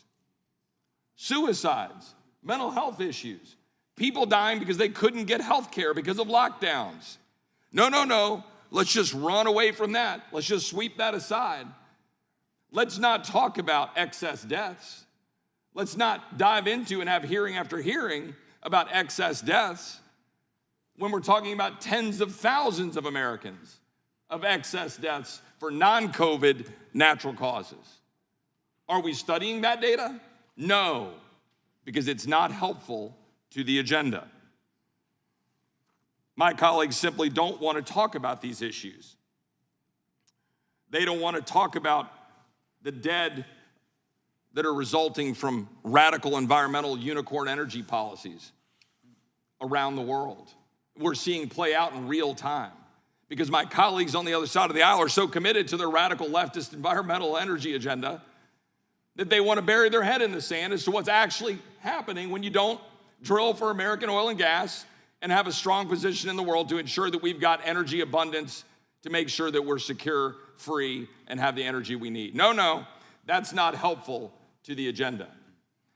And my colleagues on the other side of the aisle, you know what I never hear from my constituents? I never hear from my constituents, oh, please give the Department of Justice more power. Please, Congressman Roy, will you please give the Department of Homeland Security more power? I just please. Please, Congressman Roy, will you please give the FBI more power? I want the FBI up in my grill. I want the FBI targeting my parents. I want the FBI targeting Americans for daring to question the holy grail of school boards. Yeah, I get those questions a lot. And I would just point out in closing, following up with Mr. Jordan's points, the FBI's counterterrorism criminal divisions created a threat tag, EDU officials, to track instances of related threats, according to the email from a whistleblower. The purpose of the threat tag is to help scope this threat on a national level and provide an opportunity for analysis of the threat picture for effective engagement with law enforcement. That's what this bill would do. It would empower federal bureaucrats, federal authorities to go after the American people. And that's why we're opposing it. I yield back. Gentleman yields back. For what purpose does the gentleman from Maryland seek recognition? Move to strike the last word, Mr. Chairman. Gentleman is recognized. Thank you.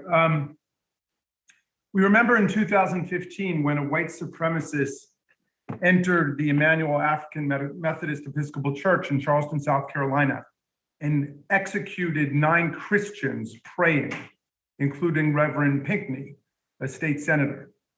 Remember in 2018, a violent white nationalist anti-Semite entered the Tree of Life congregation in Pittsburgh, Pennsylvania, and murdered 11 people during a Saturday morning prayer service, the deadliest mass attack on Jewish Americans in US history. 2019, we remember an extremist jacked up on hatred of Hispanics entered a Walmart and murdered 23 people in El Paso, Texas, in the largest terrorist attack on Hispanics in modern US history. These were actions, these were deeds, these were not words.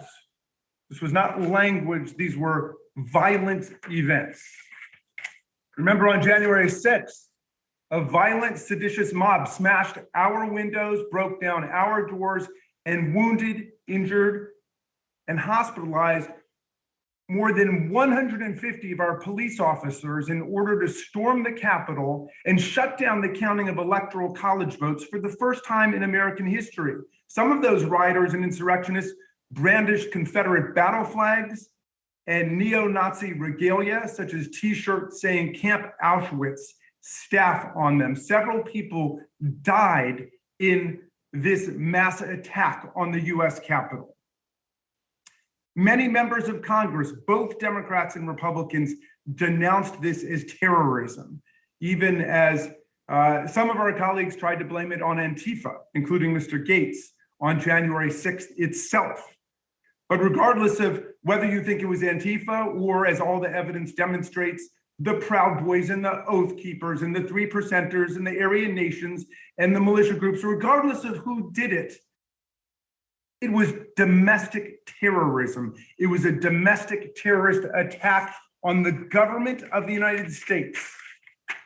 And where were all the champions of law enforcement? Some of them refused even to vote to extend the Congressional Medal of Honor to the police officers who risked their lives to save them on that day. Mr. Chairman, I support this legislation strongly. It defines domestic terrorism as criminal acts dangerous to human life intended to intimidate or coerce the civilian population, to influence the policy of government by intimidation or coercion, or to affect the conduct of government by mass destruction, assassination, or kidnapping. It applies to terrorists of any stripe, right, left, center, green, purple, yellow, whatever it is. And it shows a total focus on criminal actions and deeds, not on words. It applies to anyone who would engage in terrorist actions against the people of the United States. It creates domestic terrorism offices within DHS, DOJ, and the FBI. It requires reports. It promotes anti-terrorism training, and it establishes an interagency domestic terrorism task force. It is amazing and breathtaking to me that we have colleagues who are opposing legislation designed to counter the surge in domestic terrorist activity against our people all over America, and that came to this building. Senator Lindsey Graham himself said we all could have died that day. They could have had a bomb. And yet our colleagues instead continue to ride absurd pet little ideological crusades about critical race theory. Come on, give me a break. People are dying in these attacks, in churches, in synagogues, in mosques, in Walmarts. It came to the capital of the United States. Democracy is under siege all over the world by violent authoritarianism. And our colleagues, for some reason, refuse to stand up against it. Just like some of our colleagues are soft on Russia and soft on Putin, who they consider a genius, along with Donald Trump, whose brilliance and savvy they praise. They are soft on defending America against violent right-wing authoritarianism. Enough is enough. Let's take on domestic terrorism. Let's pass this legislation. I yield back. Mr. Chairman. The gentleman yields back. For what purposes the gentlelady from Texas seek recognition? Mr. Chairman, I ask for unanimous consent to add to the record a letter of support from the Leadership Conference on Civil Rights and Human Rights, a coalition of 230 national organizations who support this bill. Without objection. Thank you. For what purposes Mr. Issa seek recognition? Move to strike last word, Mr. Chairman. Gentleman is recognized. Mr. Chairman, gentlelady just moments ago, or her previous time, said we make things up. Well, let me give you some facts. First of all, for a very long time, the vast majority of people on both sides of the aisle have said Vladimir Putin is a murderer. We have, on a bipartisan basis, for years tried to rein in this thug who murders his political opponents, poisons them, and the like. So I appreciate people talking about, made-up facts, but let's understand that this Congress has, in fact, been pushing hard on, and I give credit to both sides, all the way back to Chairman Tom Lantos and Henry Hyde, to rein in an out-of-control country and dictator who today murders his neighbors in massive numbers. Moving on to the bill itself, I just want to make sure I'm dealing with fact. The bill's summary, H.R. 350, addresses domestic terrorism and hate crimes through several requirements, including authorized domestic terrorism components of the Department of Homeland Security and the Department of Justice and the FBI investigations. But what it says specifically that is important, it says, creating an interagency task force on white supremacists and neo-Nazi infiltration of the uniformed services and law enforcement, and assigning a special agent to hate crime liaison for each FBI field office. This is a large bureaucracy designed to go after our men and women in uniform, both military and law enforcement. Let's not forget its own language points to looking at and terrorizing, if you will, our men and women who serve us in harm's way. And I think the fact that that's in the language makes it undeniable, and hopefully the gentlelady will assume that I didn't make up what I just read when she sees it on her own sheets. Now, I voted for the Patriot Act, and I have been part of reforming the Patriot Act every time it has come back up because it has been overused. And the idea that we're going to use it more at this time makes very little sense. But let me just give you one more fact. The chairman continues to say white supremacists, growth of white supremacists. Let's just go to the 2019 FBI figures, which breaks down hate crimes based on a number of factors as to what they're for. But when we look at when they were based on, according to 2019 figures, when they were based on race as a factor, 52.5% of the perpetrators were white, but 76% of the population is white. 23.9% of the perpetrators were black, but only 13.4% of the population is black. Now, I'm not saying anything about black people or white people, except that you cannot point only to white people and say that somehow hate crimes are done by one particular group, when in fact, as a percentage of population, that isn't even supported by the facts. So the idea that we're going after white policemen, white military personnel, just simply doesn't seem to make any sense when I look at the pure numbers. So the idea that we're going to put in every single office in America a special person to go after white law enforcement and white military personnel would certainly seem to be inappropriate. And with that, I would yield the balance of my time to the ranking member. I thank the gentleman for yielding. I would just point out that the gentleman from Maryland talked about how he can't believe Republicans are opposed to this legislation. Well, we're not the only ones who have concerns. Story in Politico last spring from Betsy Woodruff Swan, memo reveals DOJ pushback on domestic terrorism bill. Turns out, in her story, the memo she got a chance to look at, longtime dedicated career lawyers at DOJ have problems. Here's what they said in the memo. It is unnecessary and potentially harmful to establish a dedicated domestic terrorism office within the counterterrorism section. They further say that this could reduce synergy and our counterterrorism efforts and deny our attorneys the benefit of cross-pollination. They have concerns. So the career people have concerns with this legislation, not to mention everything we've said thus far about how this has been used to go after moms and dads. With that, I'd yield back.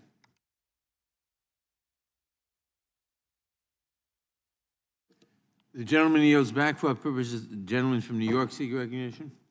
Mr. Chairman, I move to strike the last word. Gentleman is recognized.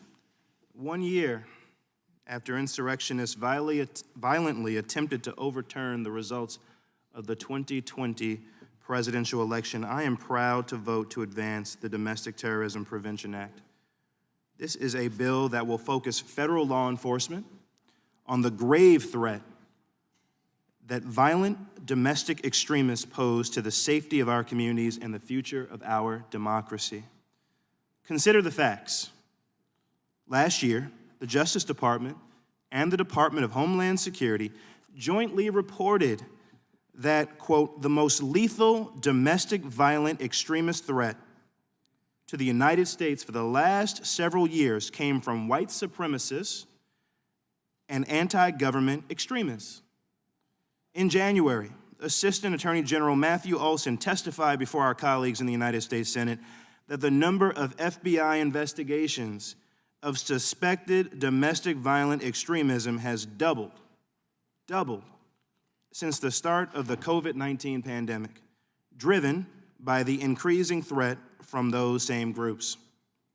The link between bigotry and hostility to our democracy should not come as a surprise. At the insurrection at the Capitol on January 6th, the people who tried to violently overturn the results of the 2020 presidential election carried Confederate flags and wore Holocaust regalia. In fact, our nation's first domestic terrorism statutes, the three Klan Acts of 1870 and 1871, rested on this insight that attacks on the rights and lives of the marginalized are attacks on our democracy itself. So I am proud to advance the tradition of those historic bills today, Mr. Chairman. The Domestic Terrorism Prevention Act is particularly important for the fight against violent anti-Semitism. I am outraged that over the last few years, we have seen a shameful surge in anti-Semitic violence in my district, in this country, and across the globe. Even though Jews are just 2% of the American population, they were the victims of over 50% of the religiously motivated hate crimes committed in the year 2020. In December 2019, there was even a horrific act of anti-Semitic violence in my own district, in the hamlet of Muncie, a lethal assault on Hasidic Jews celebrating Hanukkah. So it is my honor to represent diverse and dynamic Jewish communities across Rockland and Westchester counties in New York State. As a Black American, I feel a particular kinship with my Jewish neighbors. As Dr. Martin Luther King Jr. once said to the American Jewish Congress, our unity is born of our common struggle for centuries, not only to rid ourselves of bondage, but to make oppression of any people by others an impossibility. No one should have to feel afraid to be Jewish. Indeed, no one should have to live in fear because of how they worship, what they look like, who they love, or who they are. The Domestic Terrorism Prevention Act takes critical steps towards defeating the most heinous and menacing sources of those fears. The bill will help ensure federal law enforcement understands, prioritize, and confront violent white supremacy and neo-Nazism by creating units in the Department of Justice, the Department of Homeland Security, and the FBI focused on these threats, including, yes, the infiltration of law enforcement and the military. We commit to meeting this challenge. By requiring regular reports on these forms of domestic extremism from our nation's law enforcement agencies, this bill will result in valuable information and resources for our ongoing efforts to understand and overcome violent bigotry in all its forms. And by directing these new units to collaborate with the Justice Department's Civil Rights Division, this bill helps steer law enforcement towards the gravest dangers to our most targeted communities. In closing, let me say this. As a member of Congress, I nearly lost my life, like so many other folks in this room, in one of the worst incidents of white supremacist domestic terrorism in our nation's history. And that is the insurrection at the Capitol on January 6th that unfortunately too many of my Republican colleagues try to whitewash. So today and always, I stand with everyone vulnerable to the threat of violent domestic extremism and all forms of hatred because our democracy depends on it. Make no mistake about that. because we all deserve to live our lives free from fear and violence, and of course, because we can only overcome these threats together. Thank you, Mr. Chairman. I yield back. Gentleman yields back. For what purpose does Mr. Big seek recognition? Move to strike the last word. Gentleman is recognized. I thank you, Mr. Chairman, and I rise in opposition to this bill, and I associate myself to the comments made by so many of my colleagues on this side of the aisle. I just want to make three points that I think are salient. You may not think so, but I do. But I think they're salient. And the first one is this. This language in here that specifically attacks law enforcement agencies and our military forces, that's what it is. It is an attack on our police forces and our military forces. And you already see jurisdictions throughout this country that cannot hire, cannot recruit enough police officers because of the defund police movement that so many of my colleagues on the other side of the aisle embrace. This lack of respect for law enforcement, this lack of respect for the rule of law is actually indicated by this language of this bill. And so that's point one. You're going to continue to demoralize our military and our police force, which will in turn lead to a weakening of the rule of law, continued weakening of the rule of law. Second thing is, this notion, what this bill does is emphasize that domestic terrorism originates from white supremacists. I want to point out three quick examples of where domestic terrorism has been actually where they've been interdicted and prosecuted. So, less than a month ago, 3 men pleaded guilty to crimes related to conspiring to attack power grids throughout the U.S. in a domestic terrorism case. There is domestic terrorism prosecutions that go on a regular basis here. Under the current status of the law, this, as a ranking member pointed out, will actually undermine further prosecutions and will instead divert attention away from domestic terrorists. I want to give you two specific incidents. In April of a year ago, BLM violently captured and took over the Oklahoma State Capitol. Why? They didn't like the bills that were being passed, so they took over the Capitol, violently so. Is that domestic terrorism?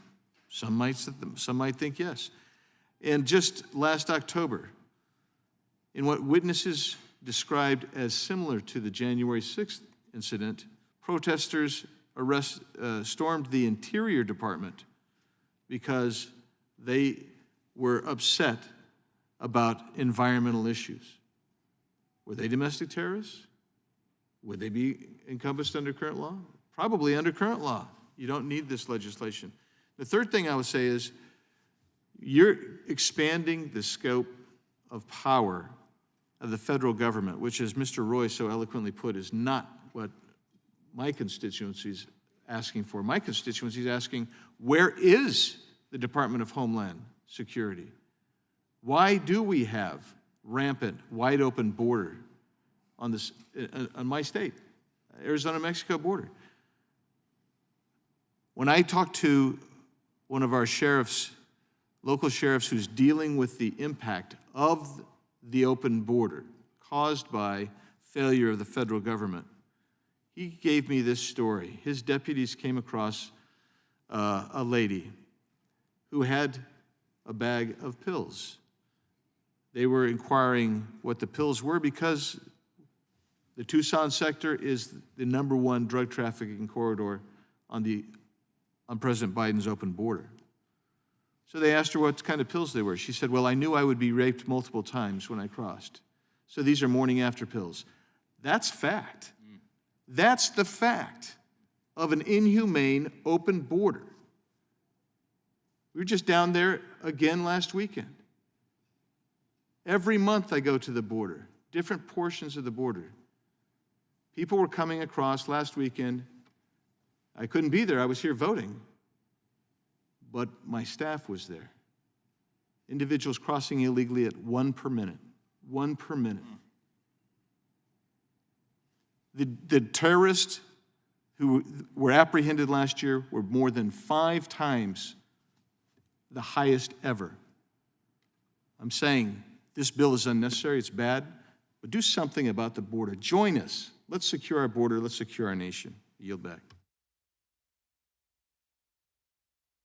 The gentleman yields back. For what purpose does the gentlelady from Florida seek recognition?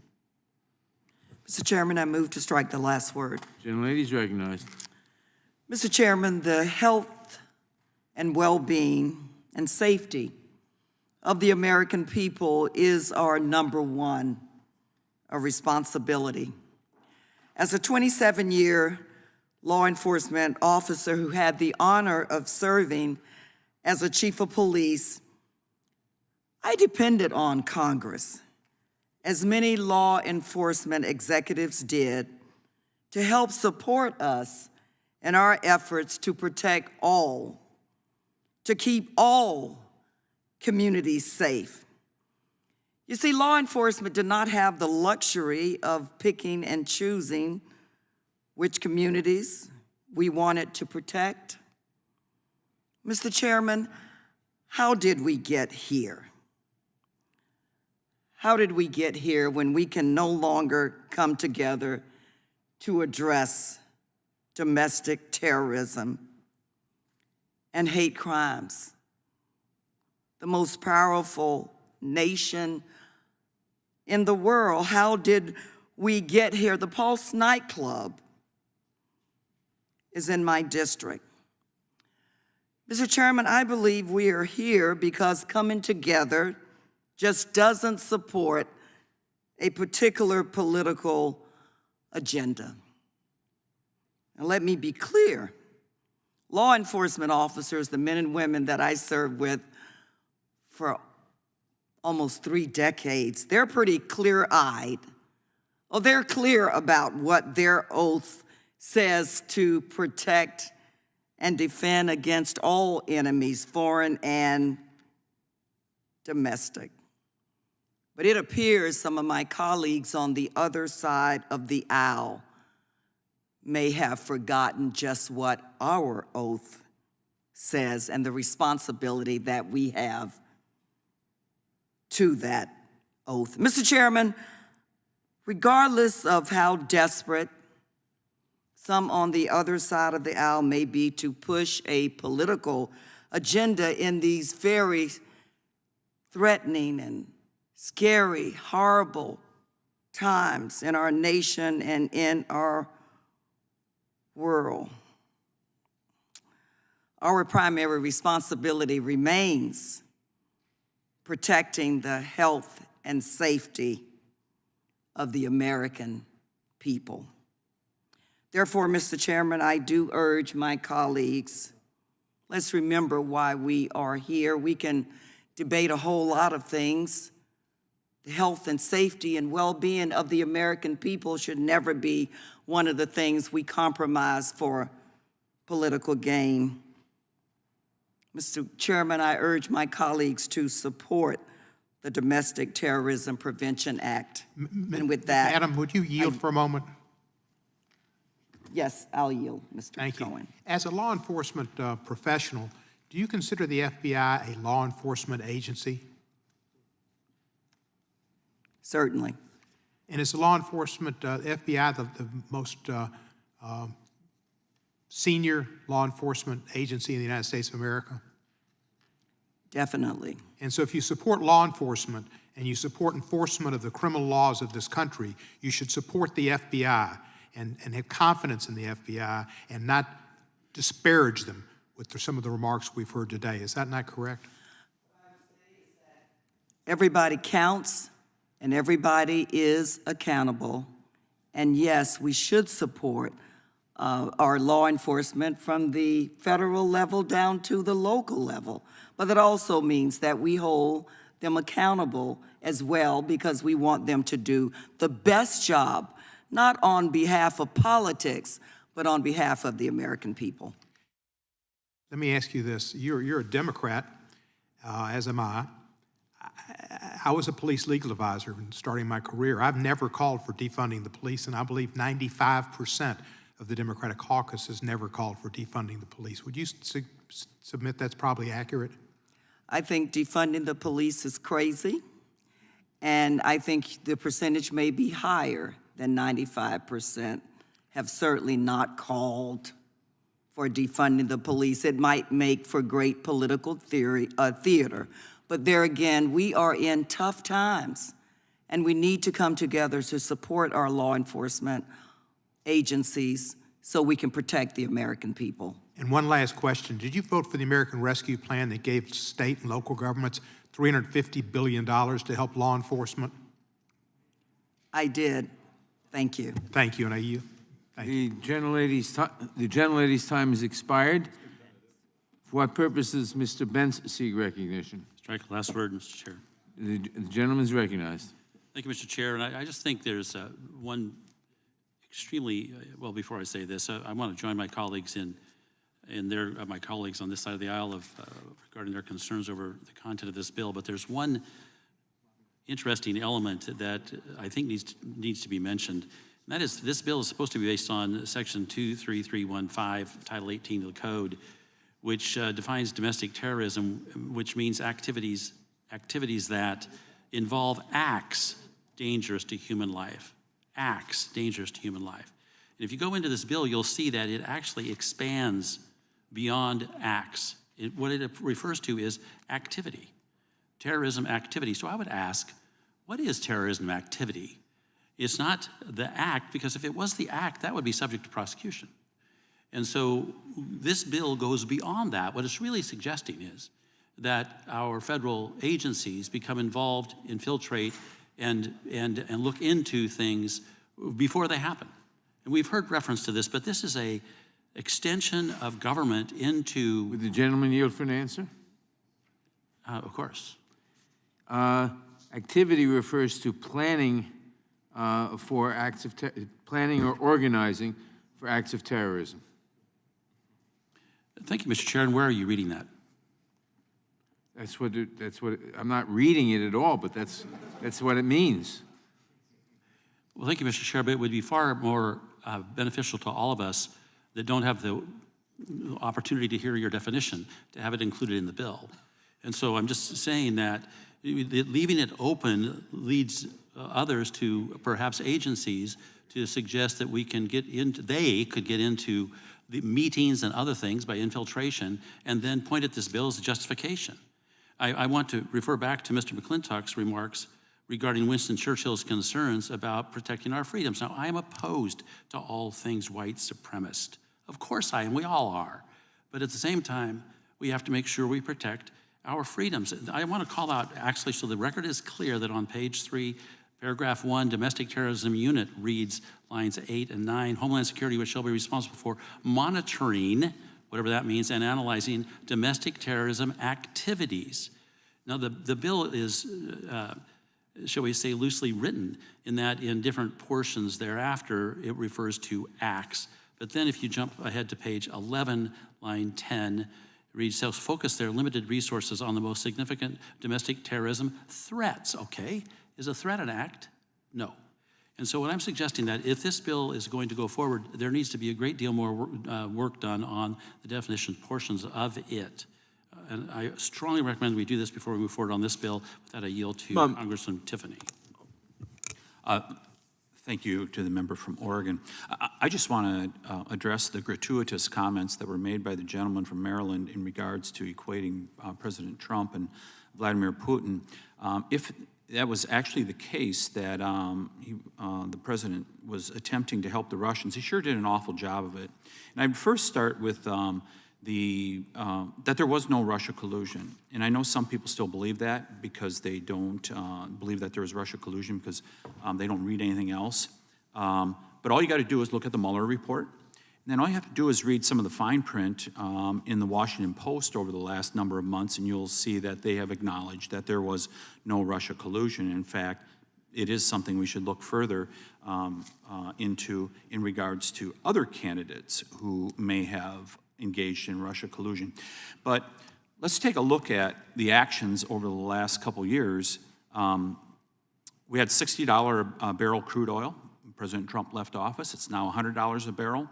Why did that happen? Because we decided no longer to be energy independent, and that started on January 20th of 2021 with a shutdown of Keystone and all the other things that have happened since then to take away energy independence. Let's look at the Nord Stream pipeline, which was okayed by the Biden administration, an act that followed shortly after the January 20th, 2021 shutting down Keystone. And you have energy independence gone for America, and Vladimir Putin has used that additional $40 a barrel that he's making now, $100 versus $60, back on January 19th of 2021. He's used that to fund his war machine. So it's very clear that the previous president certainly did more to keep Vladimir Putin at bay than the current president is doing, including offering defensive weapons to Russia's neighbors. I yield back to the gentleman from Oregon. The gentleman's time has expired. For what purpose does the gentlelady from Pennsylvania seek recognition? Mr. Chairman, I move to strike the last word. Gentlelady's recognized. Thank you, Mr. Chairman. I'm so glad that we're here today to consider this bill. Sorry, just distracted here for a minute.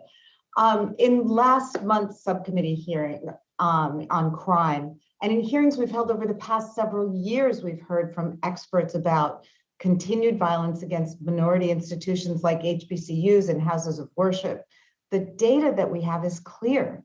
Domestic terrorism and hate-based violence are alarmingly on the rise, and white nationalists, extremist militia members, and other violent far-right extremists pose the biggest threat.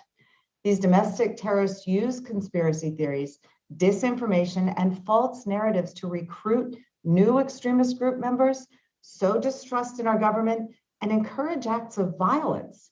These kinds of horrifying hate-filled incidents cannot be normalized. Quite frankly, I'm shocked that our colleagues across the aisle who claim to be the party of law and order, but with their rhetoric and efforts to pit Americans against each other, have become soft on terrorism, as long as the terrorists are on their side. I join my Democratic colleagues in condemning terrorism, no matter the source, foreign or domestic, left or right. And I join my colleagues in recognizing that the federal government has an important role to play here. We can and must work to prevent this violence and protect our communities. This bipartisan legislation will make our country safer by giving law enforcement the tools needed to effectively combat domestic terrorism. I encourage all my colleagues to support this bill, and I look forward to passing it out of committee today. I yield back.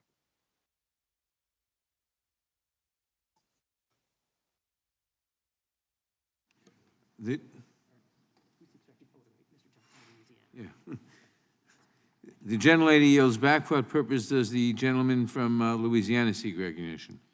I move to strike last word. Gentleman is recognized. Thank you, Mr. Chairman. I have been listening with great interest this morning.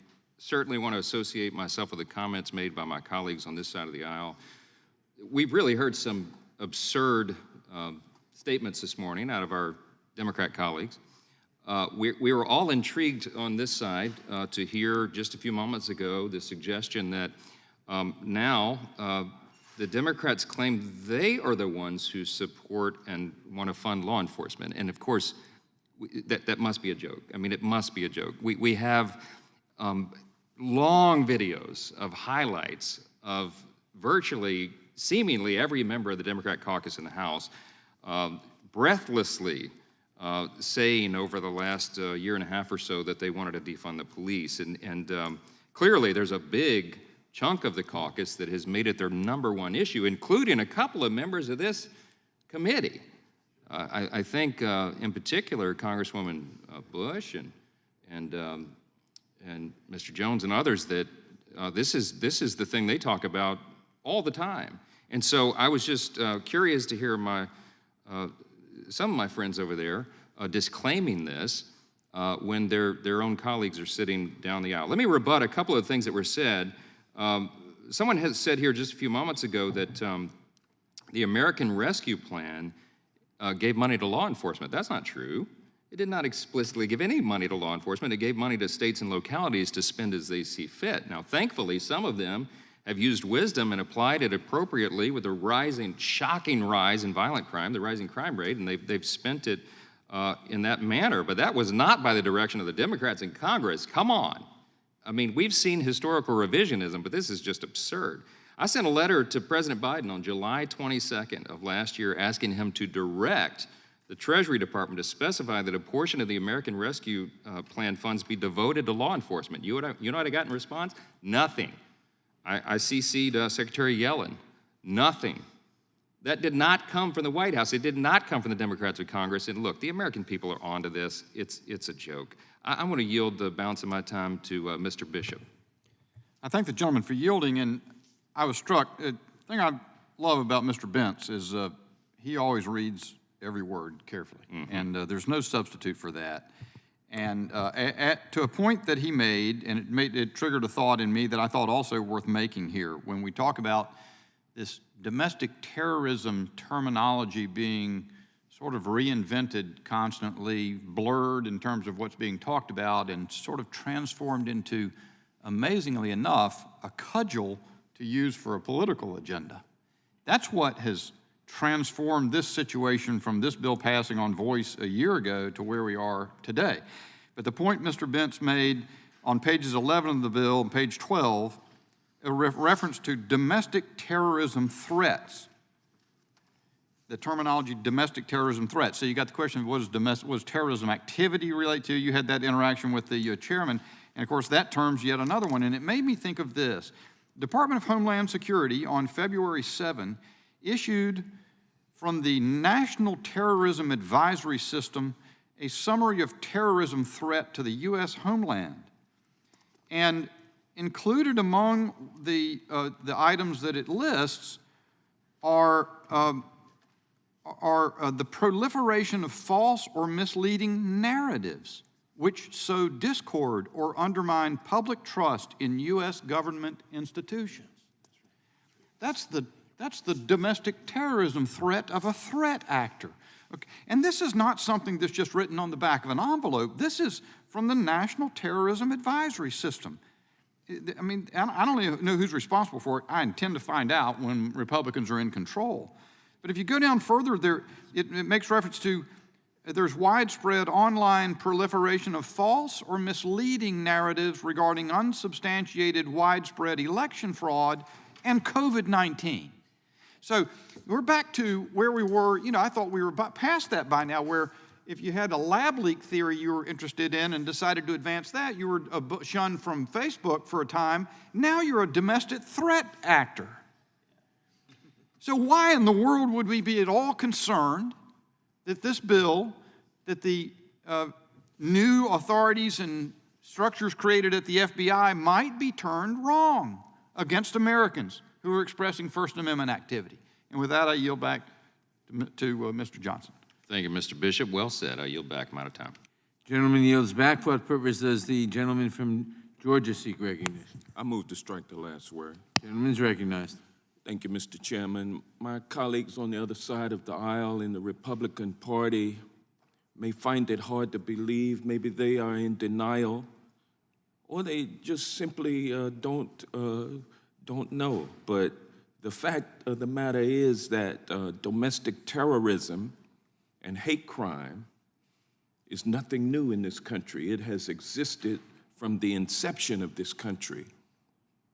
And it has been perpetrated by those who look like my friends on the other side of the aisle. And the victims have looked like me. And they look like Sheila Jackson Lee. And they look like Jerry Nadler and Steve Cohen, two Jews. And they've looked like Ms. Garcia, who one of my colleagues referred to as a young lady, Judge Garcia. They have looked like Ted Lieu. They have looked like Mondaire Jones, LGBTQ. These are people who sit on this side of the aisle, and so we know what domestic terrorism and hate crime is all about.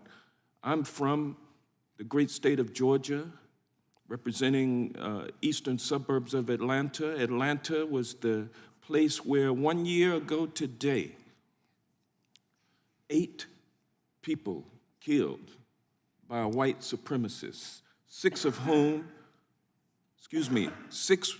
women killed, 8 people shot, 6 Asian women. And that community has lived in terror since then. And it's no doubt that there's a need for H.R. 350. My colleagues on the other side of the aisle just don't want to believe that there's a need for it because it has a specific focus on white supremacists. Why? White supremacist violence. Why? That's where the hate crime has been coming from. That's the rise in hate crime. It was so vividly illustrated, the rise in hate crime, to the world to see on January 6th of 2021. And nobody will ever forget that white man with the Confederate flag, a big one, walking through the Capitol as one of the insurrectionists. We'll never forget the hangman's noose and the gallows that were set up. Those are triggers for us because we know what that means. The KKK, which was made up in part of police officers and law enforcement officials, sheriffs, and people in the military, we know that there's a need for there to be legislation that would root out those kinds of people from our law enforcement communities and from our military. We know that the figures show that incidents motivated by race, ethnicity, or ancestry have increased dramatically. We know that the Center for Strategic and International Studies showed that domestic terrorism in 2020 was at its highest level of any year the organization has analyzed. And according to CSIS, since 2015, right-wing extremists have been involved in 267 plots or completed attacks and 91 fatalities. And just under half of these fatalities were in connection with an attack that involved white supremacy. So the problem, my brothers on the other side of the aisle, I don't see any sisters over there, but the problem is real. And the people on this side of the aisle, we know it's real because we've been victimized by it throughout history. So we've been the victims, and the folks who've been the victimizers look like y'all. And maybe that's why you are not willing to admit that this is a problem that needs to be addressed by this legislation, but I'm glad that we have the majority so that we can do something about it, because when my friends on the other side of the aisle, if they should ever claim the majority, we're gonna be on the menu, and it does not look good. So we're gonna have to get out here and make sure that that doesn't happen, and with that, I yield back. Gentleman yields back for Mr. Chairman, I'd like the words taken down of the gentleman.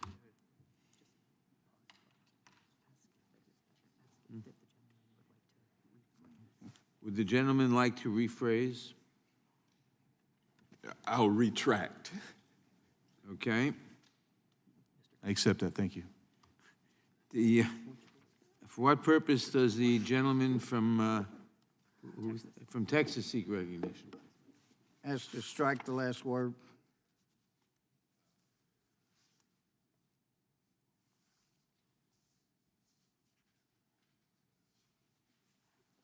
And Mr. Chairman, I forgot if I might. Okay, all right, thank you. Mr. Chairman, I'd move to Gentleman's strike the recognized. last word. Thank you. It's amazing. I have been part of this hearing virtually, and listening to the comments, and I've been quite surprised. It's amazing how many times we heard defund the police, and then to hear you didn't hear what your lying ears and eyes have been telling you you heard. Move along. There's nothing to see or hear here because we have not advocated for defund the police. It doesn't take, well, you need to use something besides Google, but if you do a proper search, not a Google search, but a proper search that's not adversely affected by the Ministry of Truth, then you'll find plenty of quotes from friends across the aisle who wanted to defund the police, including two people on our committee on the Democrat side, not the Republican side. And when we hear that Republicans voted against Capitol Police getting the Medal of Honor, I can tell you as one person that voted against that bill, I was not against them getting the Medal of Honor. I was against having any lies in the bill as part of the recitation. This is something we've seen over and over, where Democrats will put something meritorious, something we can all agree on the bill, and then put a lie in there as part of a recitation so that, oh, well, if you vote for the thing we all agree on, then we can use that against you and say, you admitted that this falsity was true. And so some of us just have a problem voting for things that we know are not true. It's like law enforcement putting a false statement in the middle of a bunch of true statements and asking the witness or the defendant to sign it. It's not appropriate, and nobody should ever sign a statement or vote for a bill that has a ridiculous statement of fact that is not. It is also coming on the heels of being shocked by hearing people on the other side of the aisle actually advocate for what Orwell predicted some 80, 70 years ago. Let's have something which sounds like a ministry of truth, where the government tells us what's true, and then anybody that goes against that is a domestic terrorist, and we'll have them arrested. I haven't heard anybody on the other side advocate for the ministry of love that Orwell talked about, that if you disagreed with the ministry of truth, then you're a domestic terrorist. And in 1984, the ministry of love would come arrest you in some outrageous manner, kind of like the Department of Justice is doing since January 6th. And then they would take you to the basement and torture you until you agreed with whatever the Ministry of Truth said. I mean, it is incredible how far we're going in the wrong direction. We should be coming together. If we're ever going to get to Dr. King's dream, it means we quit advocating for looking at the color of people's skin, that we stop this ridiculous idea of now let's segregate so that one color people can have certain accommodations. I mean, we're going the wrong way. And who's behind the recent rise in U.S. anti-Semitic attacks? This is a BBC article, because it's hard to find a mainstream. We used to call them mainstream, now they're all left.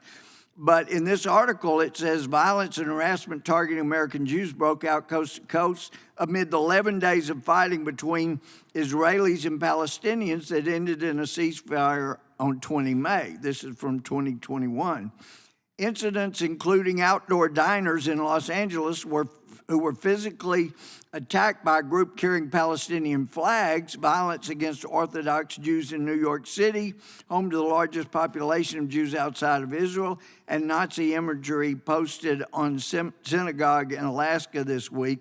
But it goes on to point out that last year saw the third largest or highest number of attacks, and it comes during the Democrats' tectonic shift against Israel.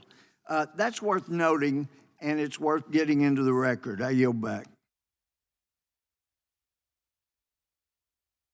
The gentleman yields back. For what purpose does the gentlelady from Georgia seek recognition? Thank you so much, Mr. Chairman. I move to strike the last word. Gentlelady's recognized. Thank you. 1 year ago today, on March 16th, 2021, the Atlanta community was rocked by the horrific mass shooting on 3 different spas, which took the lives of 8 innocent victims. Now, this was a targeted attack on the Asian American community. And all 3 of the spas, they were owned by Asian Americans. And 6 of those 8 victims were Asian women. These types of hate crimes, they've existed for decades, but they've continued to rise over the past several years.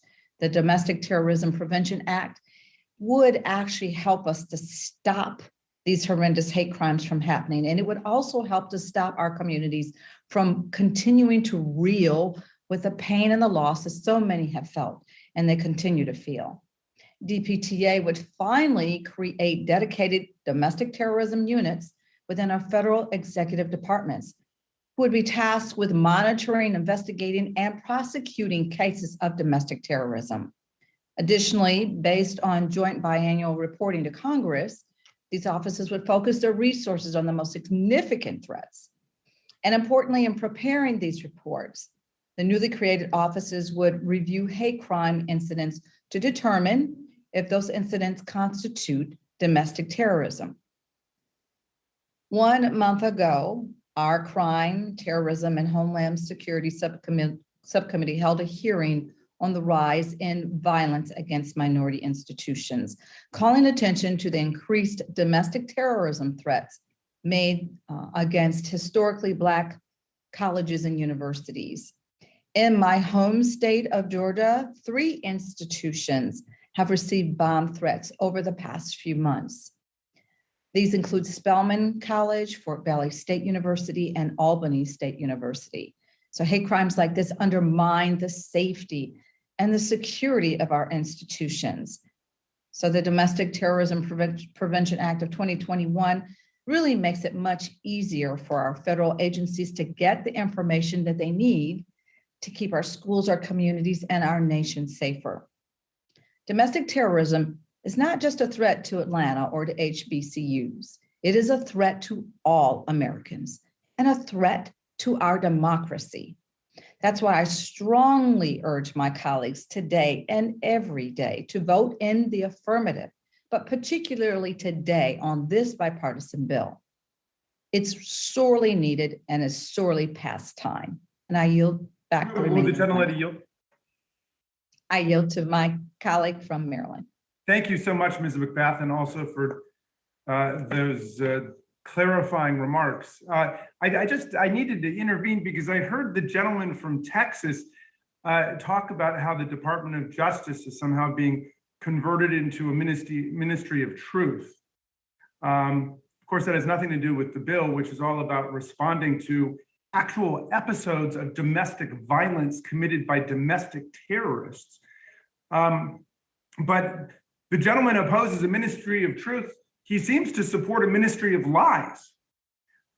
He has bought into I would ask Donald that the Trump's big gentleman's lie. words be taken down. I do not support lies. I made that clear. Okay. I would Well, ask let me pursue gentleman's that. words be taken got the down. floor, Mr. Chairman. I'm not Who's got going to the floor? sit here and be told that I favor lies. The gentleman will suspend. Thank you.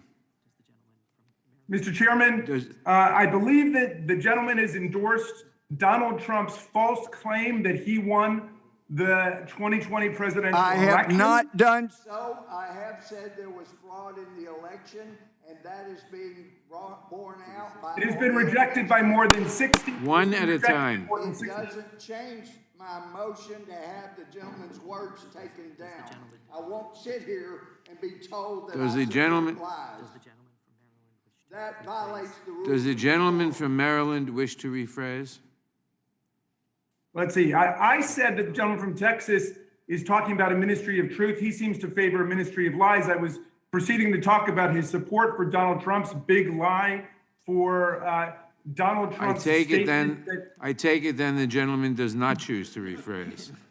Well, I mean, if he's willing to dissociate himself from Donald Trump's big lie, then I'm delighted to take it down. If he will denounce Donald Trump's big lie. I take it, the gentleman, if the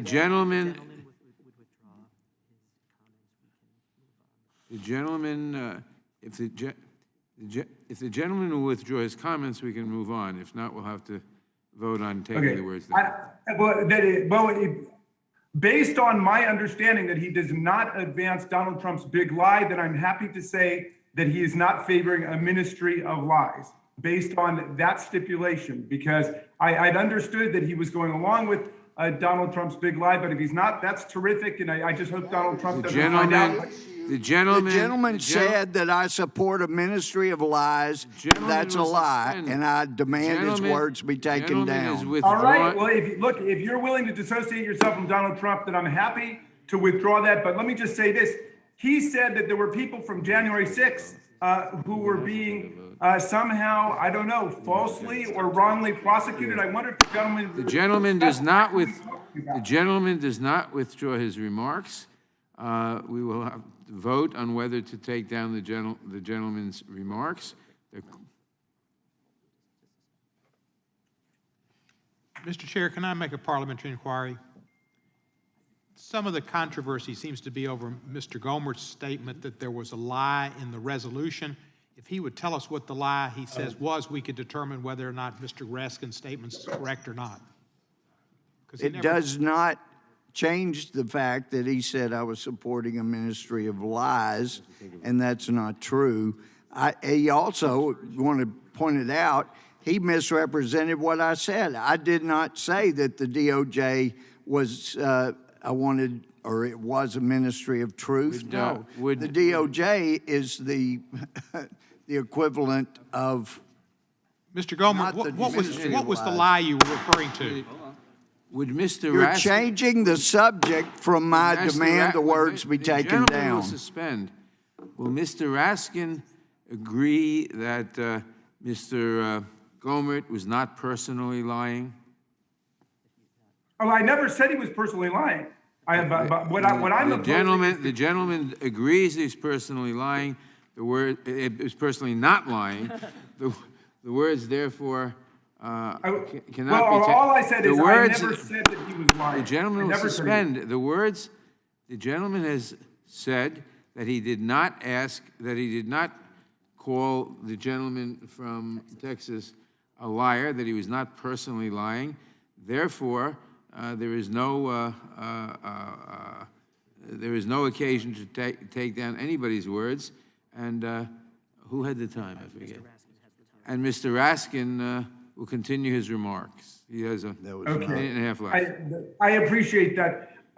There was some suggestion that there was some false prosecutions going on by the Department of Justice, or people are being hounded. I know some of our colleagues have described people arrested for violent assaults on federal officers and violent invasion of the Capitol and interruption of federal proceeding as political prisoners. And we have people who are somehow claiming to be on the side of the police who have nothing to say about violent assaults on our officers who were injured, wounded, hospitalized, broken necks, broken vertebrae, broken jaws, traumatic brain injuries, post-traumatic stress syndrome. We hear nothing about it.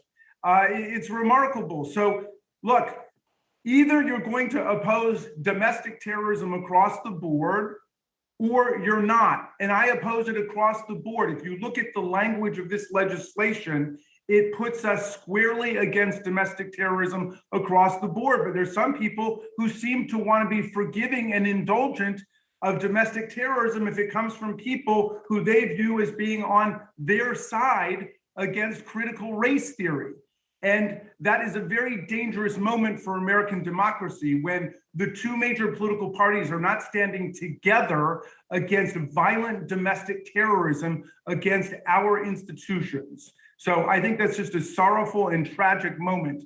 And none of us should be supporting a ministry of lies or a ministry of truth in the Orwellian sense. We should just be supporting the facts and the law. The gentleman's time has expired. For what purpose does the gentleman from Arizona seek recognition? Mr. Chairman, I have an amendment at the desk.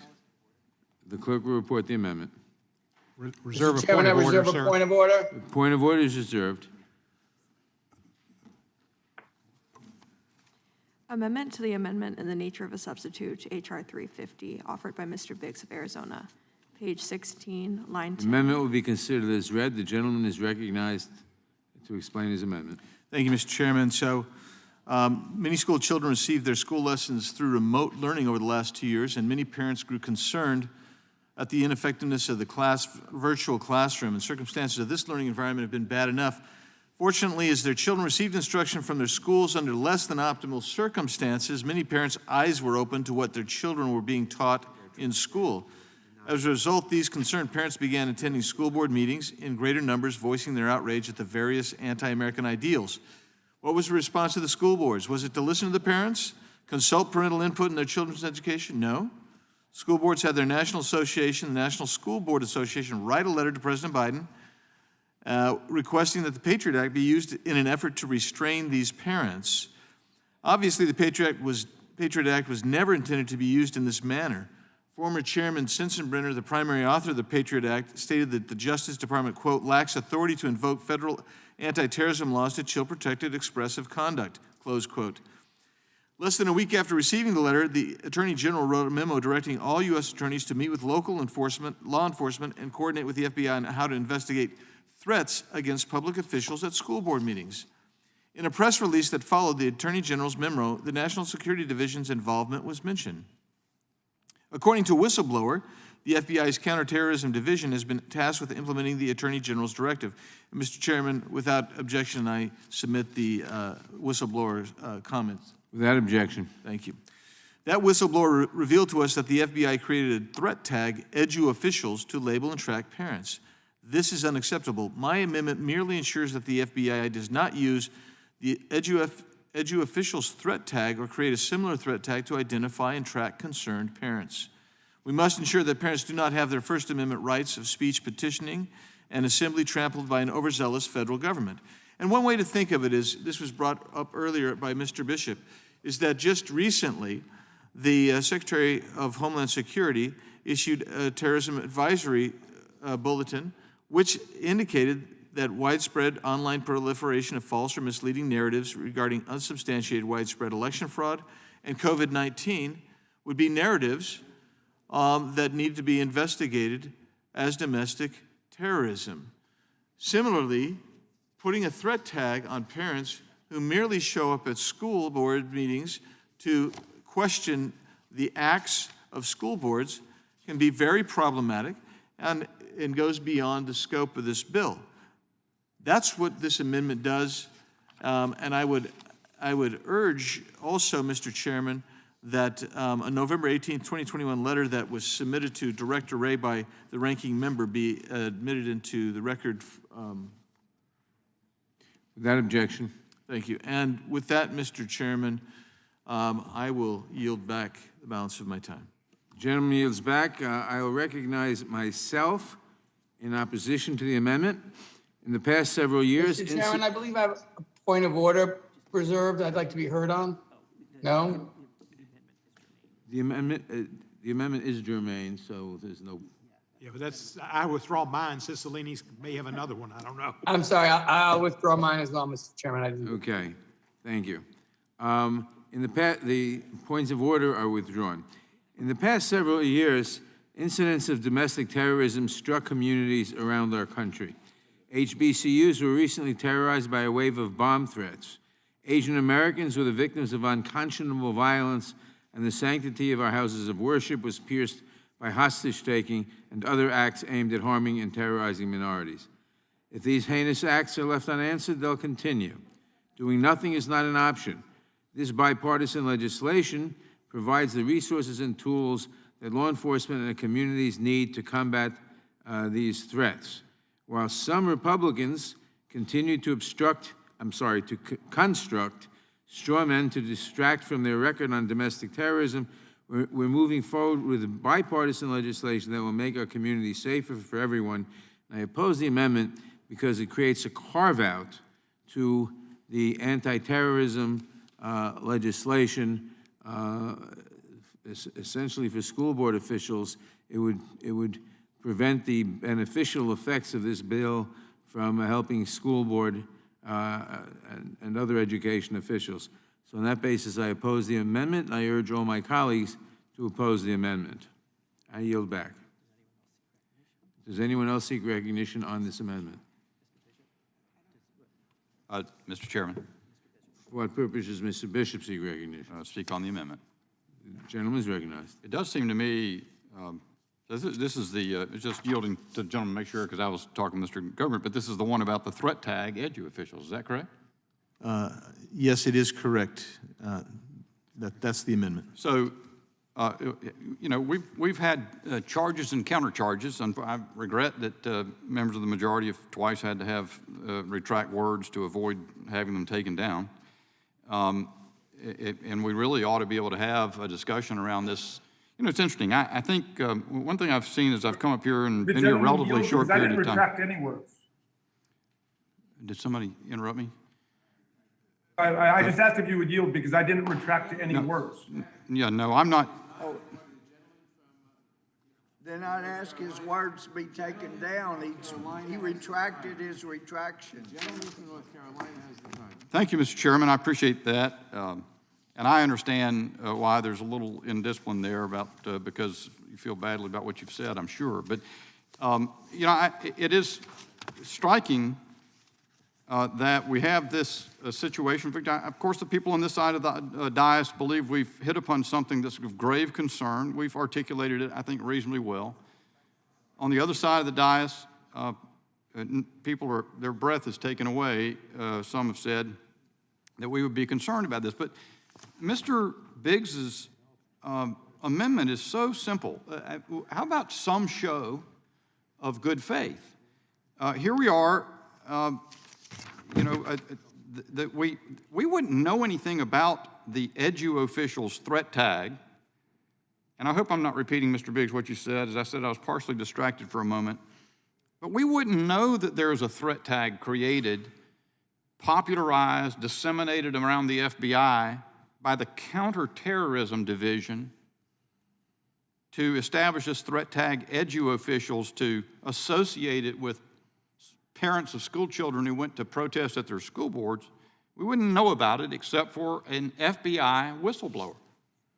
Somebody who came forward, and for the people who are watching at home, I hope somebody is, that they don't even, that it's a, I mean, that's a discretionary disclosure, a confidential disclosure under statute by an FBI agent doesn't reveal his identity in order to avoid retaliation within the FBI. That's the whole reason we know that this threat tag was established by the Counterterrorism Division. And so all in the world that you've asked in this amendment, I think, is that no funds be authorized to go about using that threat tag. I would love to know much more about the threat tag. Why is the Counterterrorism Division involved? I mean, we heard when the U.S. Attorney from the state of Washington testified a week ago before the Crime Subcommittee on that screen that I'm looking at over there, that's where I saw it, and I asked him what sort of threats he was aware of involving school boards, school officials, that he related or imparted to others when he had his assigned meeting by the Attorney General, and he said he wasn't aware of a single one, nor that anybody in those meetings could relate any such threats. In fact, the way he characterized it, he didn't see any threats warranting a nationwide scope of action. And yet we know this was done.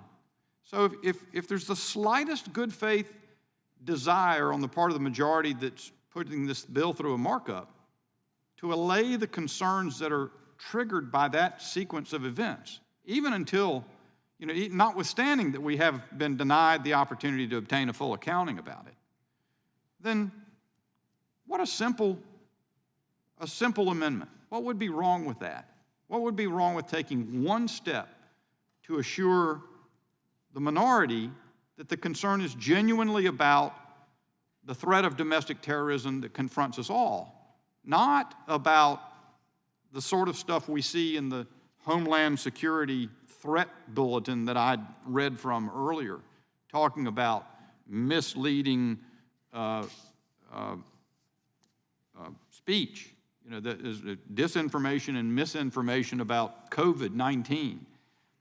That is a whole nother animal. And this is such a simple amendment. I thank the gentleman for the amendment, and I look to see whether or not the majority is interested in making the slightest gesture to reassure the minority about what the motivation is that is at hand. And with that, I yield back. General yields back. For what purpose does the gentlelady from Texas seek recognition? To strike the last word. Gentlelady is recognized. I wanted to highlight again that this bill is not targeted to any named group. I think it might be. It is targeted to actions and preventing domestic terrorism. The characterization of my friends, forgive me, is a political talking point to label members on this side of the aisle as, one, not being supportive of police, and frankly, opposing the very people that each and every one of us are. Many of us sitting at this table are parents. Many of us have spoken at school board meetings. We have spoken both, or visited, or sat, or listened at a school board meeting as an active parent, or as I have done as a member of Congress. And the only current activity that looked violent in words generated through the last administration, the falsities about masks and vaccinations, and the terrorizing of these parents by the discussion falsely of critical race theory. So these are provoked issues. But at the same time as these are provoked issues, I can assure you that there is a mountain of video of very frightening comments. The last of which was a woman, a mother, that indicated that she was going to get her gun. And who knows what would have been the result of the gun she had and the bullet she had. That video may need to be brought up. And so I would suggest to my good friend that a carve-out suggests there's a target. There is no target. It is about the ability to deal with a wide range of terrorism against religious institutions, people who's different, LGBTQ, ethnic, language.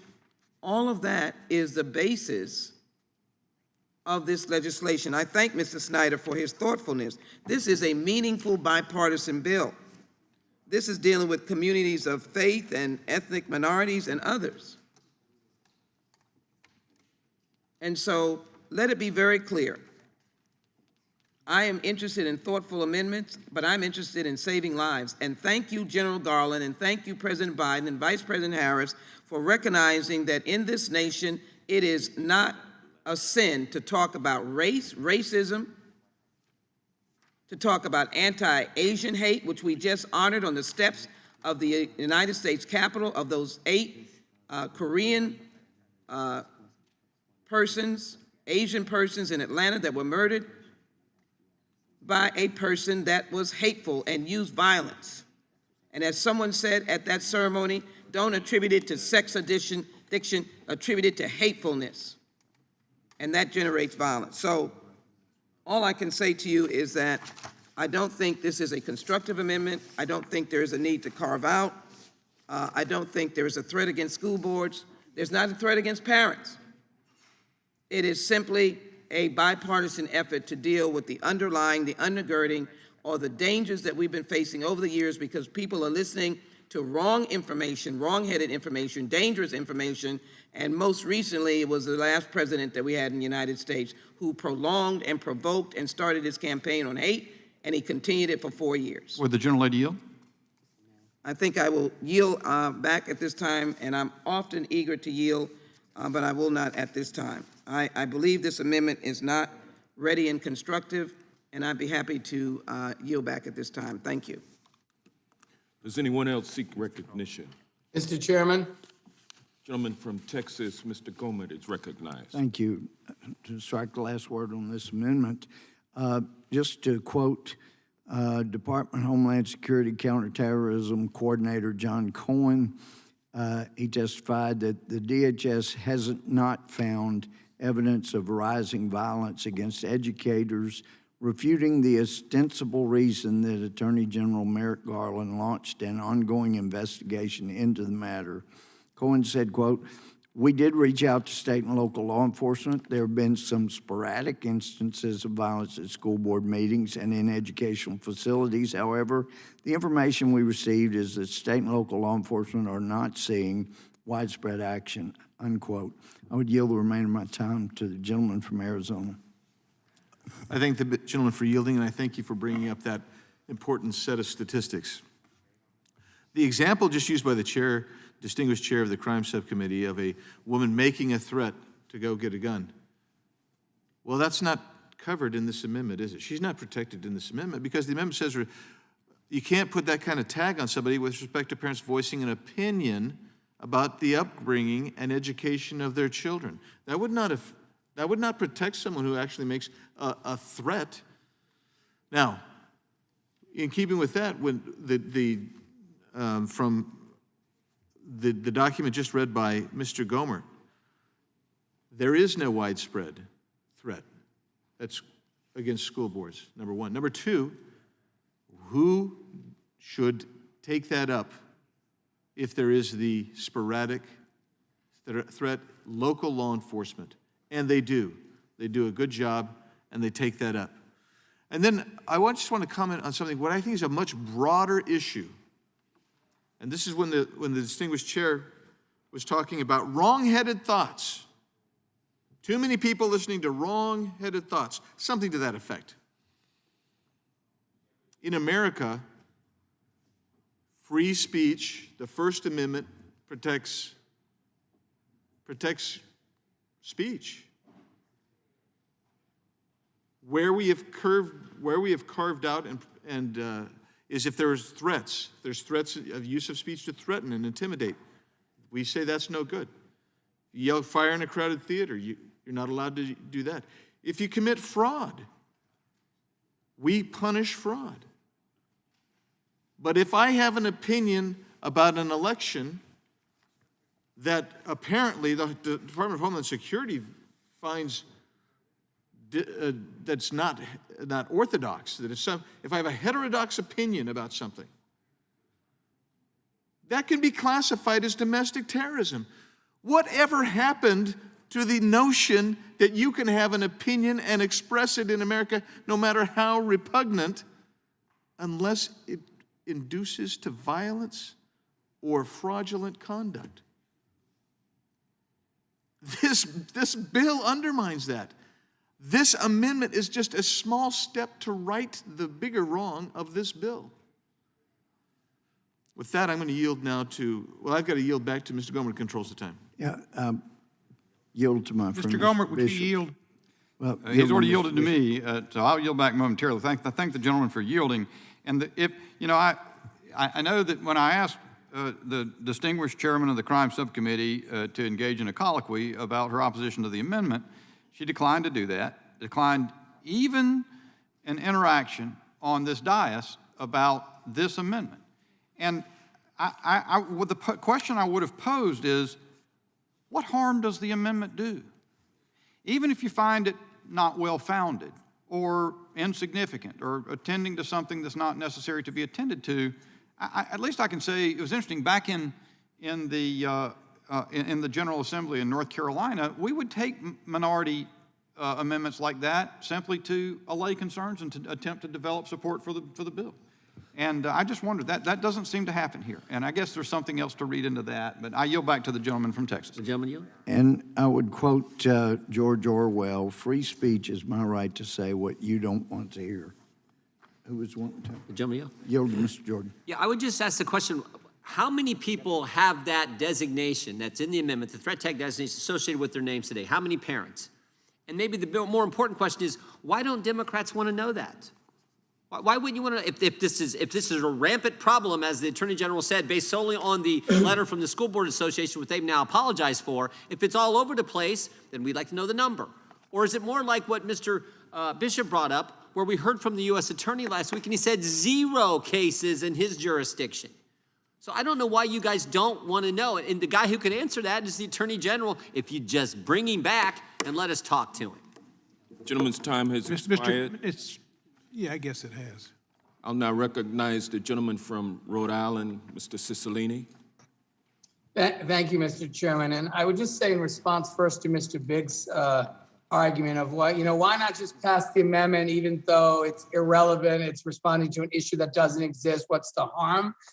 Well, I mean, we have a very important piece of legislation before us that's intended to respond to a real problem. I don't think we ought to spend lots of time on imaginary things. And just in case there's any question about it, no matter how often our colleagues try to make the claim, there is in fact no such tag as it relates to parents. Not only do we have the sworn testimony of the Attorney General of the United States, but we have the actual memo, the big explosive email that says, in fact, doesn't contain the word parent. And it says instead that in order to address a spike in harassment, intimidation, and threats of violence against school administrators, board members, teachers, and staff, goes on to say we share an obligation to ensure all individuals are able to do their jobs without the threats of violence or fear for their safety. And it goes on to say that we have to discourage and identify and prosecute those who use violence, threats of violence, and other forms of intimidation and harassment pertaining to this threat. Will the gentleman So yield? this has to do with threats of violence. Now, if you still have any question in your mind as to whether or not this bogus claim that parents are being tagged when the Attorney General of the United States said no under oath, when the letter itself doesn't even contain the word parents, I have a third piece of evidence for you to consider. And the title of the fact check is FBI is not using threat tags on parents who protest at school board meetings. They go through it and say it is completely false. So this is an interesting made up thing. I know it's proved to be valuable politically. It will be played on Fox News and you'll all raise money from it. The fact of the matter is there's no basis in fact for this claim. Would the gentleman yield? This amendment is silly and there's no basis in fact to take up the time of this important committee on an issue that doesn't exist. Would the gentleman yield? Vote it down and be done with it. I don't know if any of my colleagues, Mr. Raskin, I'm happy to yield to you if you have any additional thoughts. How about me, Mr. Cicilline? Would you yield? Yes, thank you, Mr. Cicilline, for yielding. But I would like to pose a question to you, Mr. Cicilline, which is, this was really not an issue to begin with. As you point out, there was no witch hunt going on against parents in any way.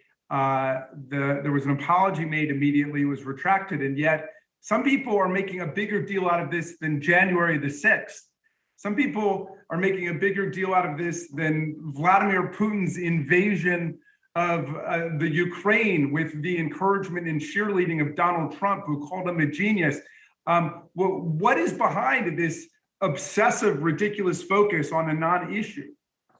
I thank the gentleman for the question. And, I think what is particularly disappointing, and I think it's very clear, sadly, that our friends on the other side of the aisle have seen some political value, have seen somehow arguing, as all of us would strongly be against, that parents shouldn't be somehow involved in the education of their children. And in fact, they can be tagged as terrorists for attending a school board meeting. Well, everyone would think that's a crazy idea. And of course, everyone's against that. But to the extent they can make the bogus claim that the Attorney General of the Department of Justice is tagging parents as terrorists for going to school board meetings and either protesting or sharing their views about the upbringing of their children, I mean, it would be a very potent political argument against a candidate if in fact were true. So I sadly think it's clearly not a real issue. By all of the analysis I just presented, it's not in the memo, it's not the position of the Attorney General of the United States, it's been fact-checked by an independent source.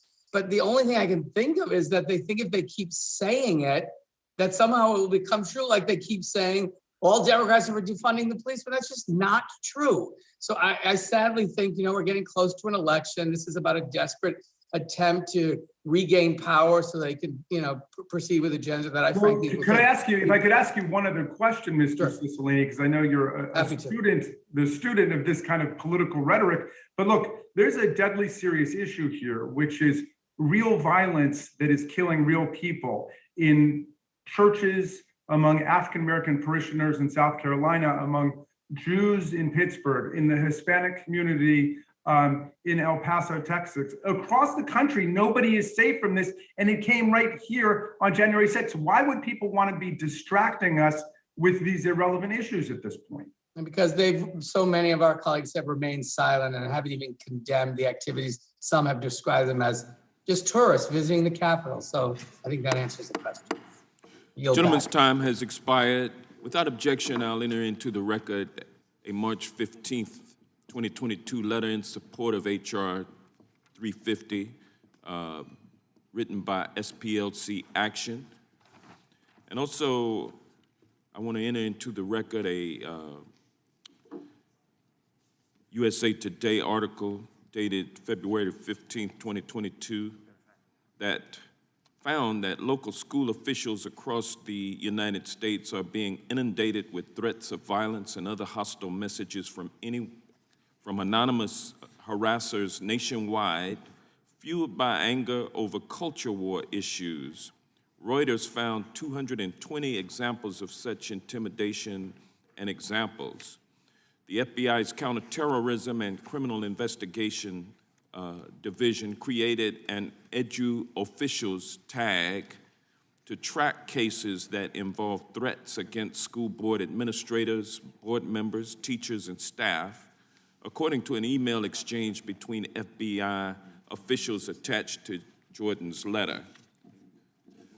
Nothing in the letter states that the tag will be used against parents who protest at school board meetings. This is the USA Today article.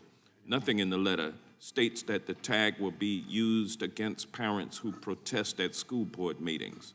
A tag is a statistical tool used to track information for review, according to the FBI, which uses a wide array of tags to track cases of different types, such as human trafficking or drug trafficking. The FBI said in an emailed statement to USA Today that it must have information indicating the potential use of force or violence and a potential violation of federal law for a division to open an investigation. The FBI statement said that the agency, quote, has never been in the business of investigating parents who speak out against, or excuse me, let me say that again. The FBI statement said that the agency has, quote, never been in the business of investigating parents who speak out on policing speech at school board meetings, end quote. We are fully committed to preserving and protecting First Amendment rights, including freedom of speech, the statement said. The FBI's focus is on violence and threats of violence that potentially violate federal law. Is it appropriate on a unanimous consent request to read the full content of the item being submitted into the record? If it is, I object to that. The chair will rule. If that's the case, I have a point of order. I'd like to read the documents that I submitted earlier.